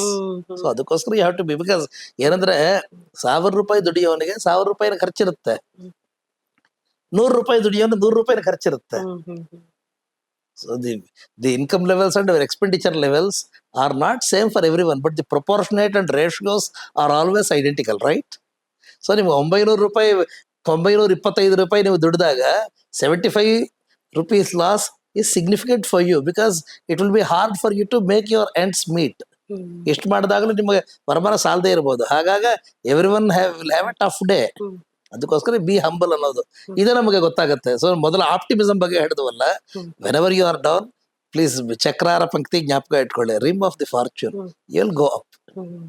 ಎರಡನೇದು ನಮಗೆ ಜಾತಕವನ್ನು ಹೇಳುವಂತ ಎರಡನೇ ಪದ್ಧತಿ ಏನಂತಂದ್ರೆ, ನಮಗೆ ಜಾತಕ ಅಂದ್ರೆ ಹುಟ್ಟಿರುವಂತಹ ಸಮಯದಲ್ಲಿ ನವಗ್ರಹಗಳಲ್ಲಿ ಯಾವ ಯಾವ ಪೊಸಿಷನ್ಸ್ ಇದೆಯೋ ಆ ಪೊಸಿಷನ್ಸ್ಗೆ, ಆ ಸ್ಥಿತಿಗೆ ಅನುಸರಿಸಿ ಇಡೀ ಜೀವನದಲ್ಲಿ ನಮಗೆ ಏನೇನು ಆಗುವಂತಹ ಸಾಧ್ಯತೆಗಳಿವೆ ಅಂತ ಒಂದು ಲೆಕ್ಕ ಹಾಕ್ತಾರೆ. ಮನುಷ್ಯನ ಪೂರ್ಣಾಯುರ್ದಾಯ 120 ವರ್ಷ ಅಂತ ಅರ್ಥ. ಒಂದು ಹಿಂದಿನವರ ಒಂದು ಅಂಬೋಣ. ಆವತ್ತು ಈ 120 ವರ್ಷ ಪ್ರತಿಯೊಬ್ಬರು ಬಾಳದರು ಅಂತ ಹೇಳಲಿಕ್ಕೆ ನಮ್ಮ ಹತ್ರ ಯಾವುದೇ ವೇದಾಂತ ಸಂಪೂರ್ಣವಾದದಿಲ್ಲ. ಅಥವಾ 120 ಆದ್ಮೇಲೆ ಇನ್ನೂ ಜಾಸ್ತಿ ಬಾಳಿದರು ಅಂತ ಹೇಳುವಂತಹ, ಯಾಕಂದ್ರೆ ಸಹಸ್ರ ಸಂವತ್ಸರ ಸತ್ರಯಾಗಗಳನ್ನು ಮಾಡಬೇಕು ಅಂದ್ರೆ 1000 ವರ್ಷ ಬದುಕು ಮಾಡುತ್ತಿದ್ರು ಅಂತಿದೆ. ಸೊ ಹಾಗಾಗಿ ನೋಷನಲ್ಲಿ it might be possible, but ಇವತ್ತಿನ ದಿನ ಯಾರು ಎಷ್ಟು ವರ್ಷ ಬದುಕಿದ್ರು ಅಂತ date of birth, death certificates ಎರಡು ನಮ್ಮ ಹತ್ರ ಎರಡೂ ಕೂಡ ಇಲ್ಲ. ಹಾಗಾಗಿ 120 ವರ್ಷ ಅನ್ನೋದನ್ನ ಒಂದು ಬೆಂಚ್ ಮಾರ್ಕ್ ತರ ಇಟ್ಕೊಂಡು, ಇದರಲ್ಲಿ ಸೂರ್ಯ ಅಂದ್ರೆ 6 ವರ್ಷ, ಮತ್ತು ಚಂದ್ರ ಅಂದ್ರೆ 10 ವರ್ಷ, ಮತ್ತು ಕುಜ ಅಂತಂದ್ರೆ 7 ವರ್ಷ, ನಮಗೆ ಹಾಗೆ ಬುಧ ಅಂತಂದ್ರೆ 16 ವರ್ಷ 17 ವರ್ಷ, ಹಾಗೆ ಗುರು ಅಂತಂದ್ರೆ 16 ವರ್ಷ, ಮತ್ತು ಶುಕ್ರ ಅಂದ್ರೆ 20 ವರ್ಷ, ಶನಿ ಅಂದ್ರೆ 19 ವರ್ಷ, ರಾಹು ಅಂದ್ರೆ 18 ವರ್ಷ, ಮತ್ತು ಕೇತು ಅಂದ್ರೆ 7 ವರ್ಷ. ಈ ರೀತಿ 120 ಲೆಕ್ಕವನ್ನು ಮಾಡಿದ್ದಾರೆ. ಆ ಬಾಕ್ಸ್ ಒಂದೊಂದು ಮನೆಗಳು ಅಂತೀವಲ್ಲ ಮನೆಗಳಲ್ಲ. ನಮ್ಮ ಜೀವನದಲ್ಲಿ ನೀವು ಹುಟ್ಟಿರುವ ನಿಮಿಷದಿಂದ ನಿಮ್ಮ tangible anticipated ideal death day ಆ 120 ವರ್ಷಗಳನ್ನ ಈ ರೀತಿ ಈ ಮಹಾದಶೆಗಳಲ್ಲಿ ವಿಂಗಡಿಸಿದ್ದಾರೆ. ಇದನ್ನ ವಿಂಶೋತ್ತರಿ ದಶ ಅಂತ. ಅದನ್ನ ನಾವು ಹುಟ್ಟಿದ ಟೈಮ್ ಬೇಸ್ ಮೇಲೆ, ಅದು ಟೈಮ್ ಪ್ಲೇಸ್ ಮೇಲೆ ಡಿಪೆಂಡ್ ಆಗಿ, ಪ್ಲೇಸ್ ಯಾತಕ್ ಬೇಕು ಅಂತಂದ್ರೆ ಅಹಫ್ ಪ್ರಮಾಣವನ್ನ ಗುರುತಿಸೋದಕ್ಕೆ. ಅಹಫ್ ಪ್ರಮಾಣ ಅಂತಂದ್ರೆ the number of day light hours. ಅದರದ್ದು ಸೂರ್ಯೋದಯ ಸೂರ್ಯಾಸ್ತಮಾನದ ಮೇಲೆ ಕೆಲವು ಕ್ಯಾಲ್ಕುಲೇಷನ್ ಡಿಪೆಂಡ್ ಆಗಿರುತ್ತೆ. ಸೊ ಹಾಗಾಗಿ ನೀವು ಹುಟ್ಟಿರುವ ಸಮಯದಲ್ಲಿ ಯಾವ ಯಾವ ಗ್ರಹಗಳಿಗೆ ಯಾವ ರೀತಿಯಲ್ಲಿದೆಯೋ ಅದು ಆ ಕಾನ್ಸ್ಟಲೇಷನ್ ಅನ್ನೋದು that's a permanent marker for your life. ನಮಗನ್ಸುತ್ತೆ ಈ ಮಾರ್ಕರ್ ಮಾಡೋದಕ್ಕೆ is it scientific or is it arbitrary ಅಂತ. ಆರ್ಬಿಟ್ರರಿ ಅಂದ್ರೆ ಮನಸ್ಸು ಬಂತು ಅಂತ ಹಾಕೊಳ್ಳೋದು. ಇವರಿಗೆ ನಾವು ಸಾಕೇತ ಅಂತ ಹೆಸರಿಟ್ಟಿದ್ವಿ, ಇವ್ರಿಗೆ ಸೌಮ್ಯ ಅಂತ ಹೆಸರಿಟ್ಟಿದ್ವಿ. ಯಾಕೆ ಇಟ್ಟಿದ್ರಿ? ನೀವು ಹುಟ್ಟಬೇಕಾದ್ರೆ ಸೌಮ್ಯ ಅಂತ ಏನಾರೋ ಮುಖದ ಮೇಲೆ ಬರೆದಿತ್ತ, ಸಾಕೇತ ಅಂತ ಬರೆದಿತ್ತ? ಏನೋ ಆರ್ಬಿಟ್ರರಿ, ನಮಗೇನೋ ಇಷ್ಟ ಆಯ್ತೋ ಇಟ್ಬಿಟ್ಟಿದ್ವಿ. ಸರಿ, ಈ ಗ್ರಹಗಳ ಈ ಸಂಚಾರವನ್ನು ಮತ್ತು ನೀವು ಹುಟ್ಟಿರುವಂತಹ ಈ ಲಕ್ಷಣವನ್ನು ಎಲ್ಲ ಪೂರ್ತಿ ಆರ್ಬಿಟ್ರರಿನ ಏನಾರೋ ಕಾರಣ ಇದೆಯಾ ಅಂತ ಒಂದು ಅರ್ಥ ಮಾಡ್ಕೋಬೇಕು. ಆಮೇಲೆ ನಿಮಗೆ ಚಾಂದ್ರ ನಕ್ಷತ್ರ ಅನ್ನೋದು ಬಹಳ ಇಂಪಾರ್ಟೆಂಟ್, ಬಹಳ ಮುಖ್ಯವಾದಂತಹದ್ದು ಈ ಸಿಸ್ಟಮ್ನಲ್ಲಿ. ಚಾಂದ್ರ ನಕ್ಷತ್ರ ಅಂತಂದ್ರೆ ನಮಗೆ ಈ 360 ಡಿಗ್ರೀಸ್ ಅಂತ ಅನ್ನೋದು ಇದೆಯಲ್ಲ. ಮತ್ತೊಂದು ಪ್ರಶ್ನೆ, ಯಾಕೆ 360 ಡಿಗ್ರೀಸ್? ಯಾತಕ್ಕೆ? Why could it be 359 or 361 ಅಂತ? ಅದಕ್ಕೂ ಸೂರ್ಯ ಮತ್ತು ಭೂಮಿಯ ಸಂಚಾರದ ಮೇಲೆ ಅದಕ್ಕೊಂದು ಪದ್ಧತಿ ಇದೆ. ಸಾವನ ವರ್ಷ ಅಂತಿದೆ, ಅದರಲ್ಲಿ 12 into 30 360 ಡಿಗ್ರಿ ಡೇಸ್ ಅಂತ ಅನ್ನೋದು ಒಂದು ಪದ್ಧತಿ ಇದೆ. ಆಮೇಲೆ ಈ ಚಾಂದ್ರ ನಕ್ಷತ್ರ ಅಂತ ಅನ್ನೋದ್ರ ಬಗ್ಗೆ ಒಂದು ಯೋಚನೆ ಮಾಡಿದಾಗ, ಈ 360 ಈ ಪಂಚಾಂಗ ಗಣಿತಗಳಲ್ಲಿ, ಜ್ಯೋತಿಷ್ಯ ವಿಜ್ಞಾನದಲ್ಲಿ ನಮಗೆ ಕೋಣ ಅನ್ನೋದು ಬಹಳ ಮುಖ್ಯವಾದಂತಹದ್ದು. ಆಂಗಲ್. ಈಗ technically you are very close to be in proximity. ಅವರು ಬಹಳ ದೂರದಲ್ಲಿದ್ದಾರೆ. ಆದ್ರೆ ನಮ್ಮಿಬ್ಬರಿಗೂ ಮಧ್ಯದಲ್ಲಿ ಅಡಚಣೆ ಒಂದಿದೆ ಅಂತಂದ್ರೆ, your presence is of no consequence. ಅದ್ರಲ್ಲಿ ನಮಗೇನು ಪ್ರಯೋಜನನೇ ಇಲ್ಲ. ನನಗೆ ಸ್ಟ್ರೈಟ್ ಲೈನ್ ಅಲ್ಲಿ ಇವರಿದ್ದಾರೆ. So he or she makes maximum impact on me. ಈಗ ಇವರು ಸಂಚಾರ ಹತ್ರದಲ್ಲಿದ್ದಾರೆ, ಇವರು ಹೀಗೆ ಸಂಚಾರ ಮಾಡ್ತಾ ಇದ್ದಾರೆ. ಅವರು ದೂರದಲ್ಲಿದ್ದಾರೆ, ಅವರು ಚಲಿಸ್ತಿದ್ದಾರೆ, ಆದ್ರೆ ಅವರ ಚಲನೆ ನಮಗೆ ಗೊತ್ತಾಗ್ತಾ ಇಲ್ಲ. ಉದಾಹರಣೆಗೆ ಈ ಕೋಣೆಯ ಸುಮಾರು ನಮಗೆ ಈ 25% ಈ 25% ಅಲ್ಲಿ ಸುಮಾರು ನಮಗೆ 90 ಡಿಗ್ರೀಸ್ ಅಂತಂದ್ರೆ, ಈ 90 ಡಿಗ್ರೀಸ್ ನಲ್ಲಿ ನಮಗೆ 8 ಜನ ಕೂತಿದ್ದಾರೆ.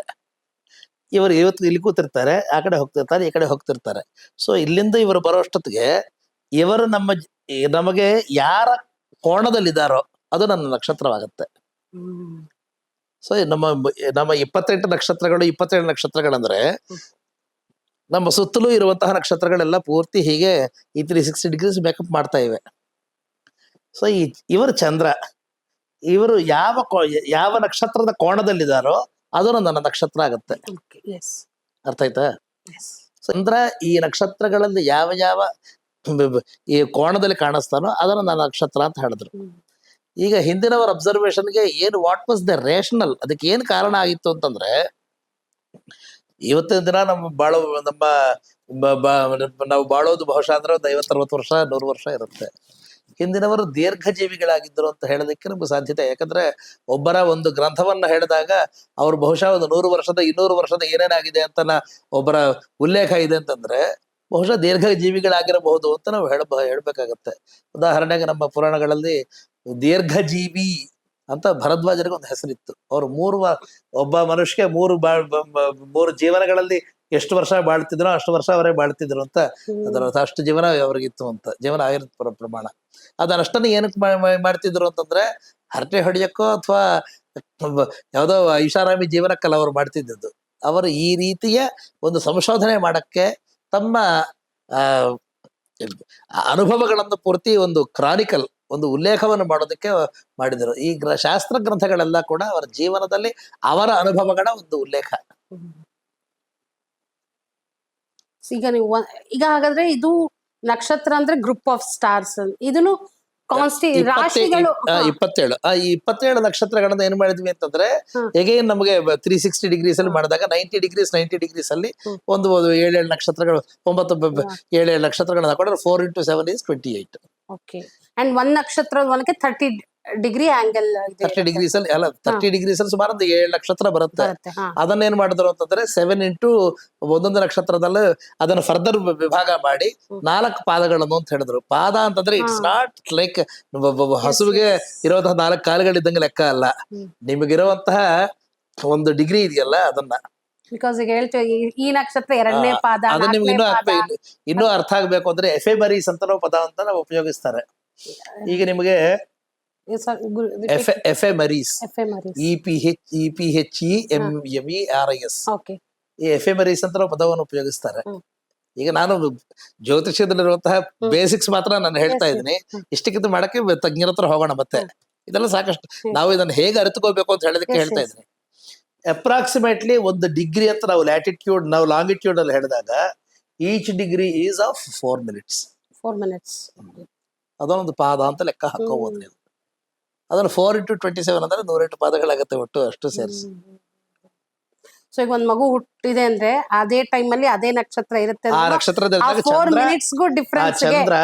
ಅದಕ್ಕೆ ನಮಗೆ ಲ್ಯಾಟಿಟ್ಯೂಡ್ ಅಲ್ಲಿ ನಮಗೆ ಡಿಗ್ರಿ ಅದನ್ನ ಪೂರ್ತಿ ಮತ್ತೆ ಫರ್ದರ್ ಡಿವೈಡ್ ಮಾಡ್ತಾರೆ. ಮಿನಿಟ್ಸ್ ಅಂತ ಡಿಗ್ರೀಸ್, ಮಿನಿಟ್ಸ್, ಸೆಕೆಂಡ್ಸ್ ಅಂತ ಮಾಡ್ತಾರೆ ಕಾಲಗಣದಲ್ಲಿ. ಸೊ ನಿಮಗೆ ಇವತ್ತಿನ ದಿನ ಕೃತಿಕಾ ನಕ್ಷತ್ರ ಅಂದ್ರೆ ಕೃತಿಕಾ ನಕ್ಷತ್ರ ಇಲ್ಲಿದೆ, ಚಂದ್ರ ಇಲ್ಲಿದ್ದಾನೆ, ಈ ಲೈನ್ ಆಫ್ ಸೈಟ್ ಅಲ್ಲಿ ಇದ್ದಾನೆ. ಈ ಸಮಯದಲ್ಲಿ ಇರ್ಬೇಕಾದ್ರೆ ಉಳಿದ ಎಲ್ಲಾ ಗ್ರಹಗಳು ಎಲ್ಲೆಲ್ಲಿವೆ ಅಂತ ನೋಡ್ತಾರೆ. ಸೊ ನಮ್ಮ ಹಿಂದಿನವರ ಅಬ್ಸರ್ವೇಷನ್ ಪ್ರಕಾರ ಈ ಸಮಯದಲ್ಲಿ ಒಬ್ಬ ಮನುಷ್ಯ ಹುಟ್ಟಿರ್ಬೇಕಾದ್ರೆ ಉಳಿದ ಎಲ್ಲಾ ಗ್ರಹಗಳು ಯಾವ ಯಾವ ಜಾಗದಲ್ಲಿ ಇದೆಯೋ ಅದು ಇವನ ಜನ್ಮ ಪತ್ರಿಕೆಯಲ್ಲಿ ಇದನ್ನ ರೆಕಾರ್ಡ್ ಮಾಡಿ ರಾಶಿಚಕ್ರ ಅಂತ ಹೇಳ್ತಾರೆ. ಜಾತಕದಲ್ಲಿ 12 ಮನೆ ಅಂತ ಈ 12 ಡಿಗ್ರಿಯಲ್ಲಿ ಈ ತರ ಬರೀತಾರೆ. ಬರೆದಾಗ ಇವನು ವಿಂಶೋತ್ತರಿ ದಶೆಯಲ್ಲಿ ಒಂದು ಹೇಳಿದ್ರಲ್ಲ, ಒಂದೊಂದು ಗ್ರಹದ ಮಹಾದಶ ಆಮೇಲೆ ಅಂತರ್ದಶ ಅಂತ ಇರುತ್ತೆ. ಒಂದು ಮಹಾದಶ ಆದ್ಮೇಲೆ ಮತ್ತೆ ಅದನ್ನ ಫರ್ದರ್ 9 ವಿಭಾಗಗಳು ಮಾಡಿ ಅದನ್ನ ಅಂತರ್ದಶೆ ಅಂತಾರೆ. ಈ ದಶ ಅಂತರ್ದಶ ಇದರ ಮೇಲೆ ಅವರ ಆ ಗ್ರಹಗಳ ಸಂಚಾರದ ಒಂದು ಪ್ರಭಾವ ಇದೆ ಅಂತ ಹೇಳ್ತಾರೆ. ಇದು ಟೆಕ್ನಿಕಲಿ ಒಂದಷ್ಟು ಡೀಟೇಲ್ಸ್ ಇದೆ, ಆದ್ರೆ ನಿಮಗೆ ಒಂದು ಉದಾಹರಣೆ ಹೇಳ್ತೀನಿ. ಈಗ ನಿಮಗೆ ಕೆಲವರು ಜೀವನದಲ್ಲಿ ಹಿತೈಷಿಗಳಾಗಿರ್ತಾರೆ, ಕೆಲವರು ಅಕಾರಣ ಶತ್ರುಗಳಾಗಿರ್ತಾರೆ, ಕೆಲವರು ನಿಮ್ಮ ಸ್ಪರ್ಧಾಳುಗಳಾಗಿರ್ತಾರೆ. So you have got 3 types of people in your life, for no apparent reason or for a solid reason.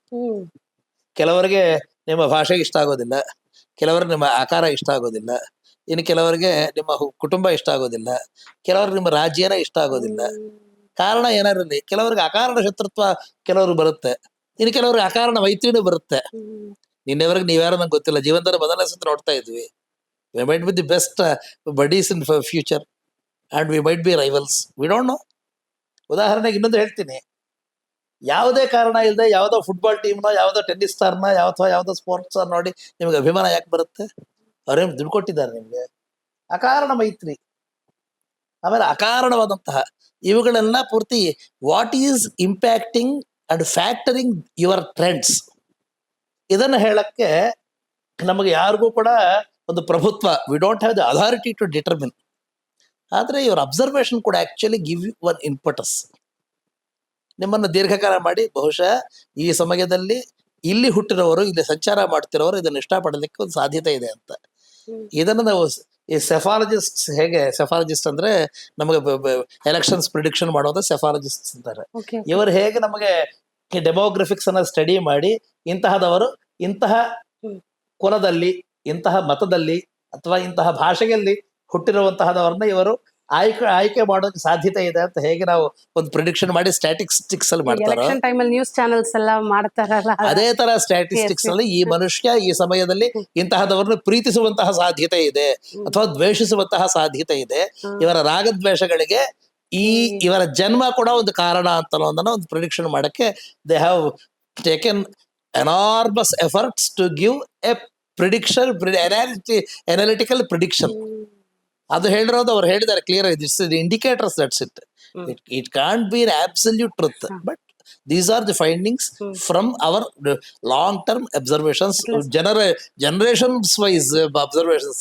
ಈಗ ಇವರೊಂದು 1000 ವರ್ಷ, ಇವರು 200 ವರ್ಷ, ಇವರು 100 ವರ್ಷ ಮಾಡಿ ಅವರವರ ಪ್ರೊಡಿಕ್ಷನ್ಸ್ ನೆಲ್ಲ ಹಾಗೆ ಮಾಡಿ ಎಷ್ಟೋ ಕಾಲಮಾನಗಳಿಂದೆಲ್ಲ ಬಂದು ಮಾಡ್ಕೊಂಡ್ ಬಂದಾಗ this is what we get. 100ರಲ್ಲಿ ಒಂದು 70% ಅಂತೂ ಅದಾಗುತ್ತೆ. ಸಮ್ ಎಕ್ಸೆಪ್ಷನ್ಸ್ ಎಕ್ಸೆಪ್ಷನ್ಸ್ ಆಗಲ್ಲ ಅಂತ ಅವ್ರು ಯಾವತ್ತೂ ಹೇಳಿಲ್ಲ. ಜನರಾಲಿಟಿ ಈಗ ಪರಾಶರ ಹೋರಾಶಾಸ್ತ್ರ, ಬೃಹತ್ ಪರಾಶರ, ವೃದ್ಧ ಪರಾಶರ, ಇವೆಲ್ಲ ಪೂರ್ತಿ ತರತರಾವರಿ ಹೋರಾಶಾಸ್ತ್ರಗಳು. ಹೋರ ಅಂತಂದ್ರೆ ಅವರ್, ಹೋರ ಅಂದ್ರೆ ಅವರ್, HORA, ಹೋರ, HOUR ಅವರ್. ಸೊ ಒಟ್ಟಲ್ಲಿ ದೇರ್ ಐಡೆಂಟಿಕಲ್. ಅಂಡ್ ಇದೆರಡನ್ನು ಅಹೋರಾತ್ರದಿಂದ ತಗೊಂಡಿದ್ದು ಅಂತ ಹೇಳ್ತಾರೆ.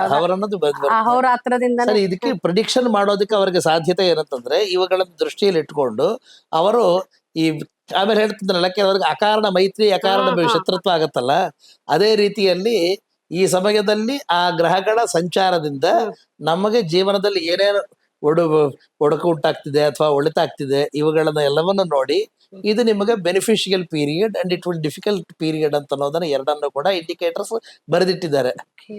ನೀವು ಆ ಸ್ಥಿತಿಗೆ ಬಂದಾಗ, ಉದಾಹರಣೆಗೆ ಲಾಸ್ಟ್ ಟೈಮ್ ನಿಮಗೆ ತಮಿಳ್ನಾಡಿನಲ್ಲಿ ಬೇಸಿಗೆಯಲ್ಲಿ ಹೋದಾಗ ಇಂತಹ ತೊಂದರೆ ಆಗಿತ್ತು, ಮತ್ತು ಅದೇ ರೀತಿಗೆ ಒಂದು ಸೆನಾರಿಯೋ ಬಂದ್ರೆ, ಅಂದ್ರೆ ಬಿಸಿಲು, ತಮಿಳ್ನಾಡು, ಈ ವ್ಯಕ್ತಿ ಸಂಚಾರ, ಕಾಲ್ನಡಿಗೆ, ಈ ಕಾಂಬಿನೇಷನ್ ಬಂದಾಗ she is likely to get the same result ಅನ್ನೋದು ನನ್ನ ಅನಾಲಿಸಿಸ್.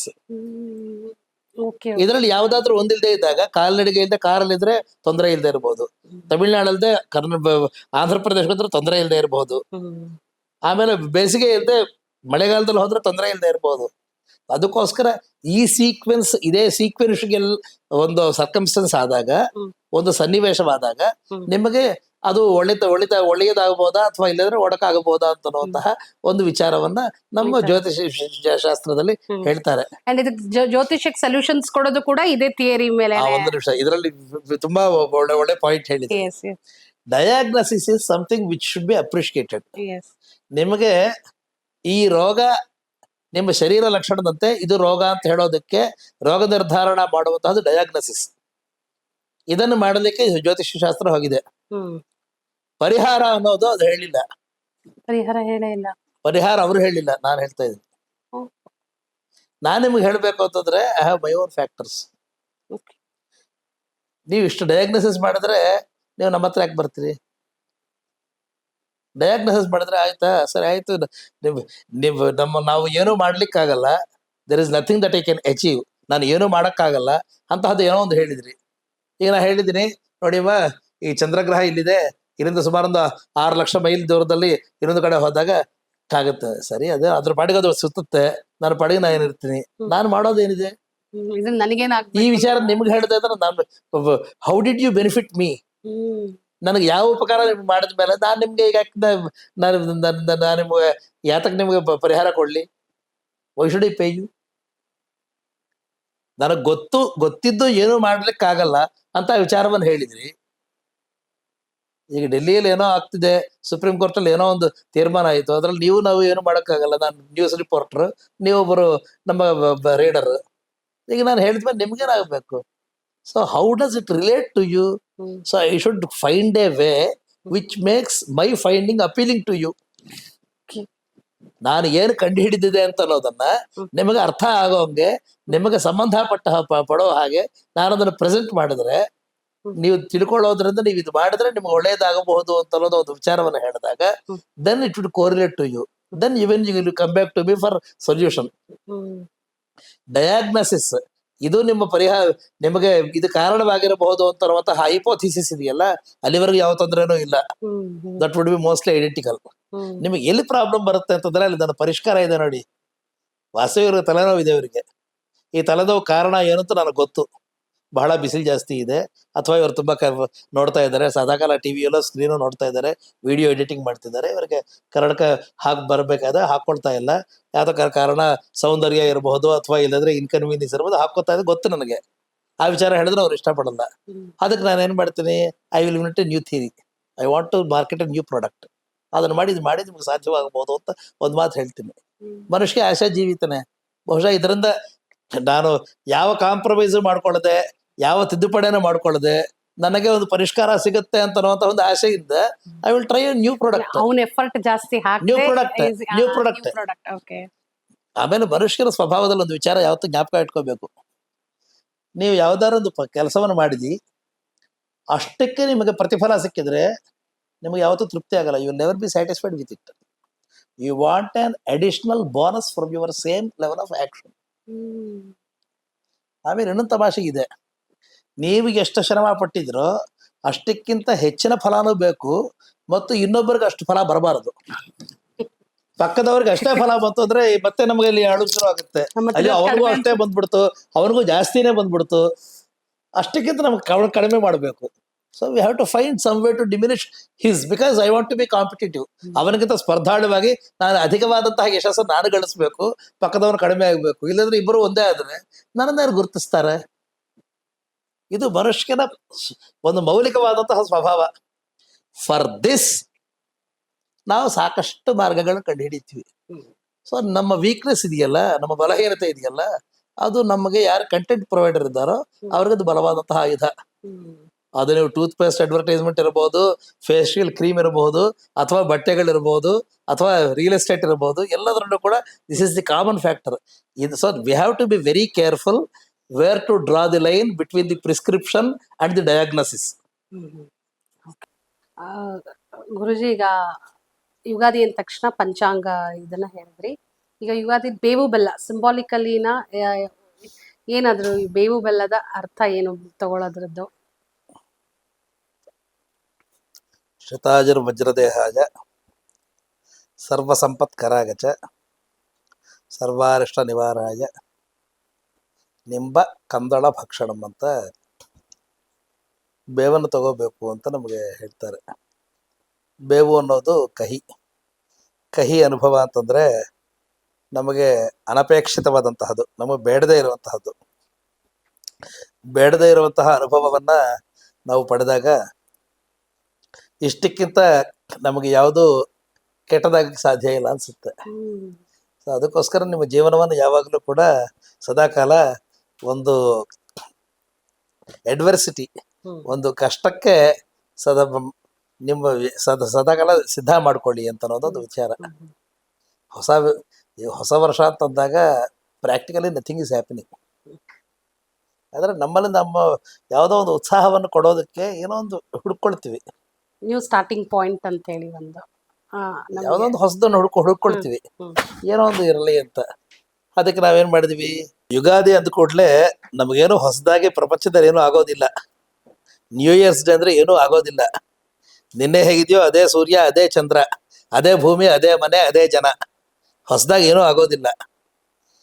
ಆದ್ರೆ ನಮ್ಗೆ ಎಲ್ಲಿಗೋ ಒಂದು ಮೊನೋಟನಿ, ಅಂದ್ರೆ ದಿನ ನಡೆಯುವಂತಹದನ್ನೇ ಮತ್ತೆ ನೋಡಿದಾಗ ನಮಗೇನು ಹೊಸತನ ಅನಿಸೋದಿಲ್ಲ. ಎಲ್ಲೋ ಒಂದು ಕಡೆ ನಮಗೆ ಬೇಸರ ಬಂದ್ಬಿಡುತ್ತೆ. ಈ ಬೇಸರದಿಂದ ನಮ್ಮನ್ನು ನಾವು ಪಾರು ಮಾಡ್ಕೊಳ್ಳೋದಕ್ಕೆ ನಾವು ಕಾಲಕ್ಕೆ ಕೆಲವು ಅವಧಿಗಳನ್ನು ಇಟ್ಟಿದ್ದೀವಿ. ಈ ಅವಧಿಯನ್ನ ನಮಗೆ ವ್ಯಾಕರಣ ಶಾಸ್ತ್ರದಲ್ಲಿ ಹೇಳ್ತಾರೆ, ವರ್ತಮಾನ ಕ್ಷಣ ಅಂತಂದ್ರೆ ಈಗ ನಡೀತಿರುವಂತಹದ್ದು. ಭೂತಕಾಲ ಅಂತಂದ್ರೆ ಅತೀತ ಕ್ಷಣಾದಾರಭ್ಯ ಕಲ್ಪಾದಿ ಪರ್ಯಂತಂ ಅಂತ. ಕಳೆದು ಹೋಗಿರುವಂತಹ ಕ್ಷಣದಿಂದ ಕಲ್ಪದ ಪ್ರಾರಂಭದವರೆಗೂ ಭೂತಕಾಲ, ಆಮೇಲೆ ಭವಿಷ್ಯತ್ ಅಂತಂದ್ರೆ ಆಗಾಮಿ ಕ್ಷಣಾದಾರಭ್ಯ ಕಲ್ಪಾಂತಂ. ನಮ್ಮ ಕಲ್ಪದ ಕೊನೆಗೆ ತನಕ ಯಾವುದಿದೆಯೋ ಅದನ್ನೆಲ್ಲ ಪೂರ್ತಿ ನಮಗೆ ಭವಿಷ್ಯತ್ ಕಾಲ ಅಂತ ಹೇಳ್ತಾರೆ. ಇದನ್ನು ನಾವು ವಿಂಗಡಣೆ ಮಾಡಕ್ಕೆ ಹೇಗೆ ಸಾಧ್ಯತೆ ಇದೆ ಅಂತಂದಾಗ ನಮ್ಮ ಮೊದಲನೇ ಕಾಲ ವಿಭಾಗ ಆಗೋದು ಸೂರ್ಯೋದಯ ಸೂರ್ಯಾಸ್ತಮಾನ. ಇದು ಸೂರ್ಯನಿಂದ ಆಗುವಂತಹ ಅಹೋರಾತ್ರ ಪ್ರವಿಭಾಗ. ಈ ಅಹೋರಾತ್ರ ಪ್ರವಿಭಾಗ ಸಮಾನವಾಗಿದ್ದಾಗ ಅದನ್ನು ವಿಷುಕಾಲ ಅಂತ ಹೇಳ್ತಾರೆ, ವಿಷವತ್ ಪುಣ್ಯಕಾಲ ಅಂತ. ಇದನ್ನು ನಾವು ನಮಗೆ ವೆಸ್ಟರ್ನ್ ಇದರಲ್ಲಿ ವರ್ಷಕ್ಕೆ ಈಕ್ವಿನಾಕ್ಸ್ ಅಂತ ಒಂದು ಪದವನ್ನು ಉಪಯೋಗಿಸ್ತೀವಿ. ಪ್ರತಿ ವರ್ಷ ಸಮಾನವಾದಂತಹ ಸೆಪ್ಟೆಂಬರ್ 22 ಮತ್ತು ಮಾರ್ಚ್ 22 ಅಂತ ಈ 2 ದಿನಗಳಲ್ಲಿ ಇಟ್ಕೊಂಡು ಇದರಲ್ಲಿ ಅಹೋರಾತ್ರ ಪ್ರವಿಭಾಗ ಸಮಾನವಾಗಿರುತ್ತೆ ಈಕ್ವಿಟೋರಿಯಲ್ ಲೈನಲ್ಲಿ ಅಂತ ಅನ್ನೋದು. ಅಂದ್ರೆ ಸನ್ನು ಈಕ್ವೇಟರ್ ಲೈನ್ ಅಲ್ಲಿ ಬರ್ತಾನೆ. ಅಹೋರಾತ್ರ ಅಹ ಪ್ರಮಾಣ ಡೇ ಲೈಟ್ ಮತ್ತು ನೈಟ್ ಈ ಎರಡು ಕೂಡ ಸಮಾನವಾಗಿರುವಂತಹ 24 ಅವರ್ಸ್ ಅಲ್ಲಿ ಹೀಗಿರುತ್ತೆ ಅಂತ ಲೆಕ್ಕ. ಸೊ ನಮಗೆ ಅಹೋರಾತ್ರ ಪ್ರವಿಭಾಗ ಅನ್ನೋದೊಂದು. ಮತ್ತೆ ಇದಾದ್ಮೇಲೆ ನೆಕ್ಸ್ಟ್ ಮುಂದಿನ ಭಾಗ ಬರುವಂತಹದ್ದು ನಮಗೆ fortnight 14 nights fortnight. ನಾ ಹೇಳಿದ್ರೆ 29ವರೆ ದಿನ ತಾನೆ, 14 ನೈಟ್ಸ್ ಸುಮಾರಾಗಿ 28 ಇವರೇ, ಅದಕ್ಕೋಸ್ಕರ fortnight 14 nights fortnight ಆಗಿದೆ. ಈ ಡೇ ನೈಟ್ ಮತ್ತು ಫೋರ್ತ್ ನೈಟ್ ಈ ಎರಡರ ಮಧ್ಯದಲ್ಲಿ ನಮಗೆ ಇನ್ನೊಂದು ಕಾಲಾವಕಾಶ ಬೇಕಾಗಿತ್ತು. ಅದನ್ನ ವೀಕ್ ಅಂತ ಕರಿತಿದ್ದೀವಿ, ಒಂದು ವಾರ ಅಂತ ಕರಿತಿದ್ದೀವಿ. ಅದಕ್ಕೆ ಸಪ್ತಾಹ ಅಂತ ಹೆಸರು. ಈ ವಾರ ಶಬ್ದ ಸಂಸ್ಕೃತದಲ್ಲಿ ನಮಗೆ ಟೈಮ್ಸ್ ಅನ್ನೋ ಹೆಸರಿನಲ್ಲಿ ಅಂದ್ರೆ ಆವೃತ್ತಿ ಅನ್ನೋ ಅರ್ಥದಲ್ಲಿ ಇರುತ್ತೆ. 10 ಬಾರಿ ಅಂತ ಹೇಳ್ತೀವಲ್ಲ, 20 ಬಾರಿ ವಾರ ಅಂತ ಅನ್ನೋದು ಅಷ್ಟೇ ಹೊರತು ಆ ವಾರ ಅನ್ನೋದು ನಾವು ಇವತ್ತು ಹೇಳ್ತಿರೋ ಭಾನುವಾರ ಸೋಮವಾರಕ್ಕೆ ಸಂಸ್ಕೃತದಲ್ಲಿರುವಂತಹ ವಾರಕ್ಕೂ ಸಂಬಂಧ ಇಲ್ಲ. ಆ ವಾರ ಶಬ್ದ ಅನ್ನೋದು ನಮ್ಗೆ ಯಾವತ್ತೂ ಕೂಡ ಅದು 10 ಬಾರಿ 20 ಬಾರಿ ಅಂತ ಹೇಳ್ಬೇಕಾದ್ರೆ ವಾರ ಶಬ್ದವನ್ನು ಹೇಳ್ತೀವಿ. ಮತ್ತು ಇರುವ ಎಲ್ಲ ಪಂಚಾಂಗ ಮಾಪಕಗಳಲ್ಲಿ ಈ ವಾರ ಅನ್ನೋದು ಕೂಡ ಇದೊಂದು ಮಾತ್ರ ನಮಗೆ ಆರ್ಬಿಟ್ರರಿ ಅನಿಸುತ್ತೆ. ಅಂದ್ರೆ ನಮ್ಮ ಸ್ವಚ್ಛಂದತೆಯಿಂದ ನಾವು ಇವತ್ತಿನ ದಿನ ಸೋಮವಾರ, ಇವತ್ತಿನ ದಿನ ಮಂಗಳವಾರ ಅಂತ ನಾವು ಫಿಕ್ಸ್ ಮಾಡಿದ ಹಾಗೆ ಅನಿಸುತ್ತೆ. ಇದು ನಮ್ಮ ಹಿರಿಯ ಸಂಶೋಧಕರ ಹತ್ರ ಮಾತಾಡ್ತಾ ಇದ್ದೆ. ಅವರ ಪ್ರಕಾರ ಕೂಡ ಪುರಾಣ ವಾಂಗ್ಮಯದಲ್ಲಿ ನಮಗೆ ಭೌಮವಾಸರೆ, ಮಂದವಾಸರೆ, ಸ್ಥಿರವಾಸರೆ ಅಂತ ಅನ್ನೋದು ಅಲ್ಲೇ ಕಾಣಿಸ್ತದೆ ಹೊರತು ವೈದಿಕ ವಾಂಗ್ಮಯದಲ್ಲಾಗಲಿ ಅಥವಾ ನಮ್ಮ ಈ ಶ್ರೌತ ಸೂತ್ರಗಳಲ್ಲಾಗಲಿ ಅದರಲ್ಲಿ ಈ ವಾರ ಶಬ್ದದ ಈ ಉದ್ದೇಶದಲ್ಲಿ ಎಲ್ಲೂ ಕೂಡ ಕಾಣಿಸ್ತಾ ಇಲ್ಲ ಅಂತ ಅನ್ನೋದು. ಮತ್ತು ಈ ಗ್ರಹಗಳ ವಿಚಾರ ಕೂಡ ನಮಗೆ ಅದರಲ್ಲಿ ಹೆಚ್ಚಿಗೆ ಕಾಣೋದಿಲ್ಲ. ವೈದಿಕ ವರ್ತಮಾನದಲ್ಲೂ ಕೂಡ ಈ ಸಪ್ತಗ್ರಹಗಳಾಗಲಿ ನವಗ್ರಹಗಳ ಬಗೆಲಾಗ ಅದರ ಬಗ್ಗೆ ಹೆಚ್ಚಿನ ಮಾಹಿತಿ ಇಲ್ಲ. ಸೂರ್ಯ ಚಂದ್ರ ಇವರಿಬ್ಬರ ಬಗ್ಗೆ ಇದೆ ಮತ್ತು ಬುಧ ಗ್ರಹದ ಬಗ್ಗೆ ಇದೆ. ಆ ಬುಧ ಅನ್ನೋ ಶಬ್ದ ಅಗ್ನಿಪರವಾಗಿದೆ. ಬೃಹಸ್ಪತಿ ಹೆಸರಿದೆ, ಶುಕ್ರ ಗ್ರಹದ ಹೆಸರಿದೆ. ಆ ಶುಕ್ರ ಅಂತಂದ್ರೆ ನಮಗೆ ಅದು ತೇಜಸ್ವಿ ಅನ್ನೋ ಅರ್ಥದಲ್ಲಿದೆ. ಶುಕ್ರ ಎರಡೂ ಕೂಡ ಒಂದೇ ಅರ್ಥ.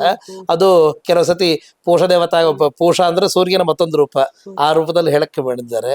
ಇನ್ನು ಶನಿ ಅನ್ನೋ ಪದವನ್ನು ಕೂಡ ನಮಗೆ ಶನೈಶ್ಚರ ಅಂತಂದ್ರೆ ಮಂದಂ ಚರತಿ, ಶನಿ ಅಂದ್ರೆ ನಿಧಾನವಾಗಿ ನಡೆಯುತ್ತಾನೆ ಅಂತ ಅರ್ಥ. ಈ ನಿಧಾನ ನಡೆಯೋದಕ್ಕೆ ಕಾರಣ ಕೂಡ ಏನಂತಂದ್ರೆ ನಮಗೆ ಪಂಗು ಅಂತಂದ್ರೆ ಕುಂಟ ಅಂತ ಅರ್ಥ. ಶನಿಗೆ ಪಂಗು ಅಂತ ಕರೀತಾರೆ. ಯಾಕೆ ಈ ಪಂಗುತ್ವ ಈ ಕುಂಟ ಅಂತ ಯಾಕೆ ಕರೀತಾರೆ ಅಂತಂದ್ರೆ ಅದು ಶನಿನ ಲೇವಡಿ ಮಾಡೋದಲ್ಲ. ಉದಾಹರಣೆ ನೋಡ್ಕೊಳ್ಳಿ, ನಾನು ಇಲ್ಲಿದ್ದೀನಿ, ಇಲ್ಲಿ ನನ್ನ ಸುತ್ತಲೂ ಸಂಚಾರ ಮಾಡ್ತಿರುವಂತಹದ್ದು ನನ್ನ ಸುತ್ತಲೂ ಬರಕ್ಕೆ 24 ಗಂಟೆ ಕಾಲ ಬೇಕು. ಇಲ್ಲಿಂದ ಸ್ವಲ್ಪ ಆಚೆ ಹೋದ್ರೆ ನನ್ನ ಹತ್ರ ಹೋಗಕ್ಕೆ ಬೇಕು. ಇನ್ನು ತುಂಬಾ ಡಿಸ್ಟೆನ್ಸ್ ಆದ್ರೆ ಅಲ್ಲಿಂದ ನನ್ನ ಸುತ್ತಲೂ ಬರಕ್ಕೆ ಒಂದು ಸುತ್ತು ಹಾಕಕ್ಕೆ ಸುಮಾರು ದಿನಗಳು ಬೇಕು. ಅದಕ್ಕೆ 7.5 ವರ್ಷ ಪೂರ್ತಿ ನನ್ನ ಸುತ್ತಲೂ ಹಾಕಕ್ಕೆ ಬರ್ಬೇಕಾಗತ್ತಲ್ಲ. ಅದಕ್ಕೋಸ್ಕರ ಡಿಸ್ಟೆನ್ಸ್ ಜಾಸ್ತಿ ಆದಷ್ಟು ಅದಕ್ಕೋಸ್ಕರ ಶನಿ ಗ್ರಹವ ಇರೋದ್ರಲ್ಲಿ ನಮಗೆ ಅತ್ಯಂತ ತುಂಬಾ ದೂರದಲ್ಲಿರುವಂತಹ ಗ್ರಹ ಶನಿ ಗ್ರಹ. ಅದಕ್ಕೋಸ್ಕರ ಶನಿ ಗ್ರಹಕ್ಕೆ 7.5 ವರ್ಷ ನಮ್ಮ ಸುತ್ತಲೂ ಬರಕ್ ಬೇಕಾಗತ್ತೆ. ಸಾಡೆ ಸಾತಿ ಅನ್ನೋದು ಅದೇನೊಂದು ಇದು ಅಂತ ಅಲ್ಲ. ಇಲ್ಲ ಅದು ವಿಚಾರ ಕರೆಕ್ಟ್.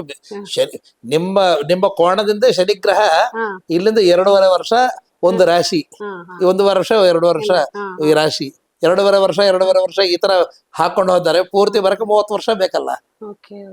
30 ವರ್ಷ ಆ ಟೈಮಲ್ಲೇ ನಮಗೆ ಶನಿ ಇದು ಸ್ಟಾರ್ಟ್ ಆಗಿದೆ. ಚಾಂದ್ರ ನಕ್ಷತ್ರದಲ್ಲಿ ಶನಿ ಹಿಂದೆ ಮುಂದೆ ಹೋದ್ರೆ ನೀವು ಬಹುತೇಕ ಅಷ್ಟು ಬರುತ್ತೆ ಅಂತ ಲೆಕ್ಕ. ಹಾಗಾದ್ರೆ ಈಗ ನವಗ್ರಹದ ಇದು ಕಾನ್ಸೆಪ್ಟ್ ಎಷ್ಟು ಅಂತಂದ್ರೆ ಈ ನವಗ್ರಹ ಪೂಜೆ, ನವಗ್ರಹ ದೋಷ, ನವಗ್ರಹ ಗ್ರಹ ಸಂಚಾರ ಅನ್ನೋದಿದೆಯಲ್ಲ, ಗ್ರಹ ಸಂಚಾರ ಅನ್ನೋ ಗ್ರಹಚಾರಗಳನ್ನೋದು ಹ್ಮ್. ನಮಗೆ ಹತ್ರದಲ್ಲಿರುವಂತಹ ಗ್ರಹಗಳಿಗೆ ಬೇಗ ಬೇಗನೆ ಸಂಚಾರ ಆಗತ್ತೆ. ಹ್ಮ್. ದೂರದಲ್ಲಿರುವಂತಹ ಗ್ರಹಗಳ ಸಂಚಾರ ಹ್ಮ್. ಜಾಸ್ತಿ ಆಗತ್ತೆ. It's quite logical. ಹಾ. ಇಲ್ಲಿ ನಮಗೆ ಆಕಾಶದಲ್ಲಿ ಒಂದು ಪ್ಲೇನ್ ಹೋಗ್ತಿರ್ಬೇಕಾದ್ರೆ ಹ್ಮ್.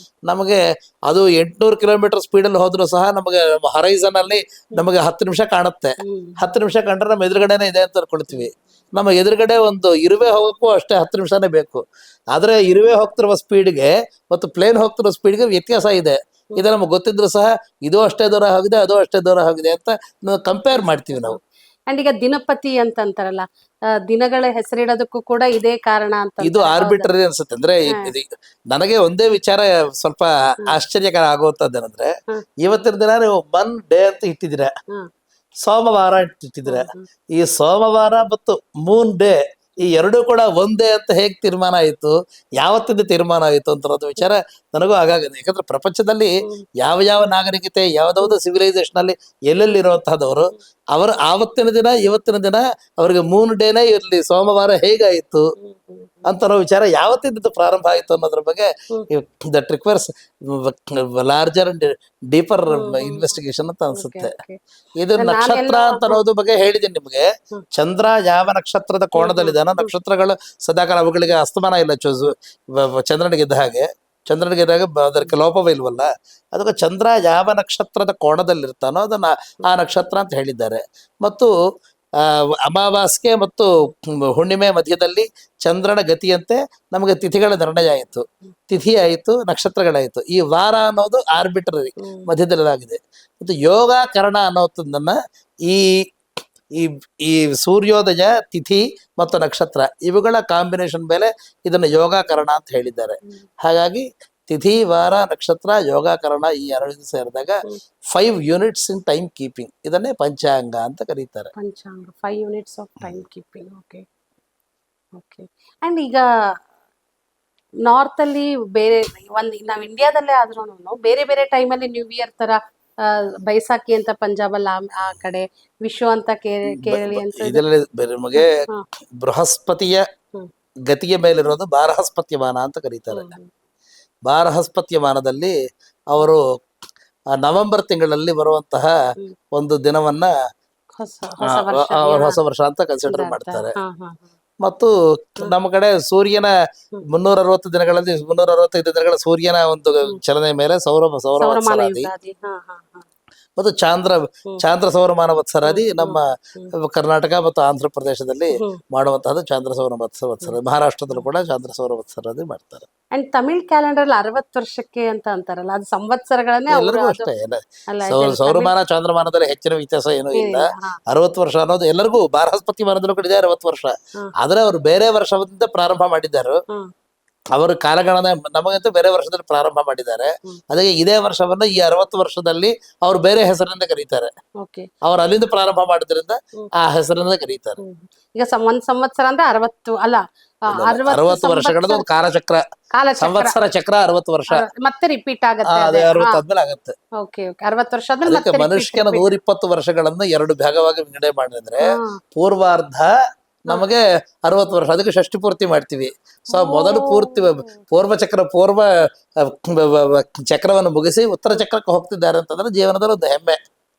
ಅದಕ್ಕೋಸ್ಕರ ಪೂರ್ವ ಭಾಗದಲ್ಲಿ ತನ್ನ ಜೀವನ ಮತ್ತು ತನ್ನ ಅಸ್ತಿತ್ವ ಮತ್ತು ತಾನು ಕೊಟ್ಟಿರುವಂತಹ ಜೀವಗಳನ್ನು ಉಳಿಸೋದಕ್ಕೆ 60 ವರ್ಷ ಮಾಡಿ, ಅದಾದ ನಂತರ ನೀನು ಆತ್ಮೋದ್ಧರಣಕ್ಕಾಗಿ ಮತ್ತು ಜಗದುದ್ಧರಣಕ್ಕಾಗಿ ಪ್ರಯತ್ನ ಮಾಡುವಂತ 2ನೇ ಭಾಗ. ಸೊ ತನ್ನ ವೈಯಕ್ತಿಕವಾದಂತಹ ಎಲ್ಲಾ ಜವಾಬ್ದಾರಿಗಳನ್ನು ನಿಭಾಯಿಸಿ ಅದಾದ್ಮೇಲೆ ನಾವು ಸಮಾಜಕ್ಕಾಗಿ ಅಥವಾ ಆತ್ಮೋದ್ಧರಣಕ್ಕಾಗಿ ಯಾರಾದರೂ ಒಬ್ಬರು ವ್ಯಕ್ತಿ ಪದಾರ್ಪಣೆ ಮಾಡ್ತಿದ್ದಾರೆ, ಅವ್ರಿಗೊಂದು ಗೌರವ ಮಾಡುವಂತಹ ಅದಕ್ಕೆ ಷಷ್ಠಿ ಪೂರ್ತಿಗೆ ಅಷ್ಟು ವಿಚಾರ ಕೊಟ್ಟಿದ್ವಿ. ಮತ್ತು ಗೃಹಸ್ಥಾಶ್ರಮ ಆದ್ಮೇಲೆ ಮುಂದಕ್ಕೆ ಉಳಿದಿರೋದು ವಾನಪ್ರಸ್ಥಾನ ಆದವನು ರಿಟೈರ್ಮೆಂಟ್ ಲೈಫ್ ಅಂತ ಲೆಕ್ಕ. ಇಲ್ಲಿವರೆಗೂ ತನ್ನ ಜವಾಬ್ದಾರಿಗಳನ್ನೆಲ್ಲ ಪೂರ್ತಿ ಮಾಡಿ ಅದನ್ನು ಕಳಚಿಕೊಂಡು ಅದನ್ನು ಮುಂದಿನ ಪೀಳಿಗೆಗೆ ಕೊಟ್ಟು ಅವನಿಂದ ಮುಂದಕ್ಕೆ ತನ್ನ ಅನುಷ್ಠಾನಕ್ಕಾಗಿ ಮುಂದಕ್ಕೆ ಅವರು ಪದಾರ್ಪಣೆ ಮಾಡ್ತಿದ್ದಾನೆ ಅಂತ ಅನ್ನೋದು ಕಾರಣಕ್ಕೆ ಅವನಿಗೆ ವಾನಪ್ರಸ್ಥನಾಗಿ ಹೋಗ್ತಿದ್ದಾನೆ. ಅಂದ್ರೆ he is going for A better life. ಅದಕ್ಕೋಸ್ಕರ ಅವ್ರಿಗೆ ಷಷ್ಠಿ ಪೂರ್ತಿಗೆ ಒಂದು ಉತ್ಸವ ಮಾಡುವಂತ. ಯಾಕಂದ್ರೆ ವನಕ್ಕೆ ಹೋದವನು ಮತ್ತೆ ವಾಪಸ್ ಬರ್ತಾನೆ ಇಲ್ವೋ ಗೊತ್ತಿರಲ್ಲ. ಅರಣ್ಯಕ್ಕೆ ತಪಸ್ಸಿಗೆ ಹೋದವನು ವಾಪಸ್ ಬಂದು ಬರ್ತಾನೋ ಇಲ್ವೋ ಗೊತ್ತಿಲ್ಲ. ಅದಕ್ಕೋಸ್ಕರ ಒಂದು ಬೀಡ್ಕೊಳ್ಳು, ಒಂದು ಫೇರ್ವೆಲ್ ಫಂಕ್ಷನ್ ತರ ನಮಗೆ ಹಿಂದೆ ಷಷ್ಠಿ ಪೂರ್ತಿ ಮಾಡ್ತಾ ಇದ್ರು. ಅಂದ್ರೆ ಆವತ್ತಿನ ಮನಸ್ಥಿತಿಗೆ ನಮಗೆ ಪ್ರವೃತ್ತಿ ನಿವೃತ್ತಿ ಎರಡೂ ಕೂಡ ಜೀವನದಲ್ಲಿ ಇರಬೇಕು ಅಂತ ಅನ್ನೋದು ಅವರ ಹಿರಿಯರ ಅಪೇಕ್ಷೆಯಾಗಿತ್ತು. ಅದಕ್ಕೋಸ್ಕರ ಎಲ್ಲರೂ ತುಂಬಾ ದೊಡ್ಡ ದೊಡ್ಡವರು ಕೂಡ ಮಹಾ ಚಕ್ರವರ್ತಿಗಳು ಕೂಡ ಹೇಳಿದ್ರಲ್ಲ, ಸಮೃದ್ಧಿಗೆಲ್ಲೇ ನಮಗೆ ವೈರಾಗ್ಯ ಸಿಗುತ್ತೆ ಅಂತ. ಎಲ್ಲವೂ ಇದ್ದಾಗ ಎಲ್ಲವನ್ನು ಬಿಟ್ಟಿದ್ದಕ್ಕಿಂತ ಮಿಗಿಲಾದದ್ದು ಯಾವ್ದಾದ್ರು ಇದೆಯಾ ನೋಡೋಣ ಅಂತ ಆ ಕಡೆ ಹೋಗ್ತಾ ಇದ್ರು. ಗುರುಜಿ, ಈಗ ಪಂಚಾಂಗದ ಮೇನ್ ಎಲಿಮೆಂಟ್ಸ್ ಎಲ್ಲ ಹೇಳಿದ್ರಿ. ಈ ಪಂಚಾಂಗದಲ್ಲಿ ಇನ್ನೊಂದಂದ್ರೆ ನಾವು ಪ್ರತಿಯೊಂದು ಏನೇ ಕೆಲಸ ಮಾಡುವಾಗ ರಾಹುಕಾಲ, ಯಮಗಂಡ ಕಾಲ, ಗುಳಿಕ ಕಾಲ ಎಲ್ಲ ನೋಡೇನೆ ಮಾಡೋದು. ಒಂದು ಹೊಸ ಮನೆಗೆ ಹೋಗ್ಬೇಕು ಅಥವಾ ಮುಹೂರ್ತ ಇಡ್ಬೇಕು ಅಂತಂದಾಗ ಎಲ್ಲ ನಾನು ಸೊ ಅದು ಕಾಲಗಳ ಬಗ್ಗೆ ಒಂಚೂರು ಹೇಳಿದ್ರೆ. ತಿಥಿರ್ ನಕ್ಷತ್ರಕರಣಂ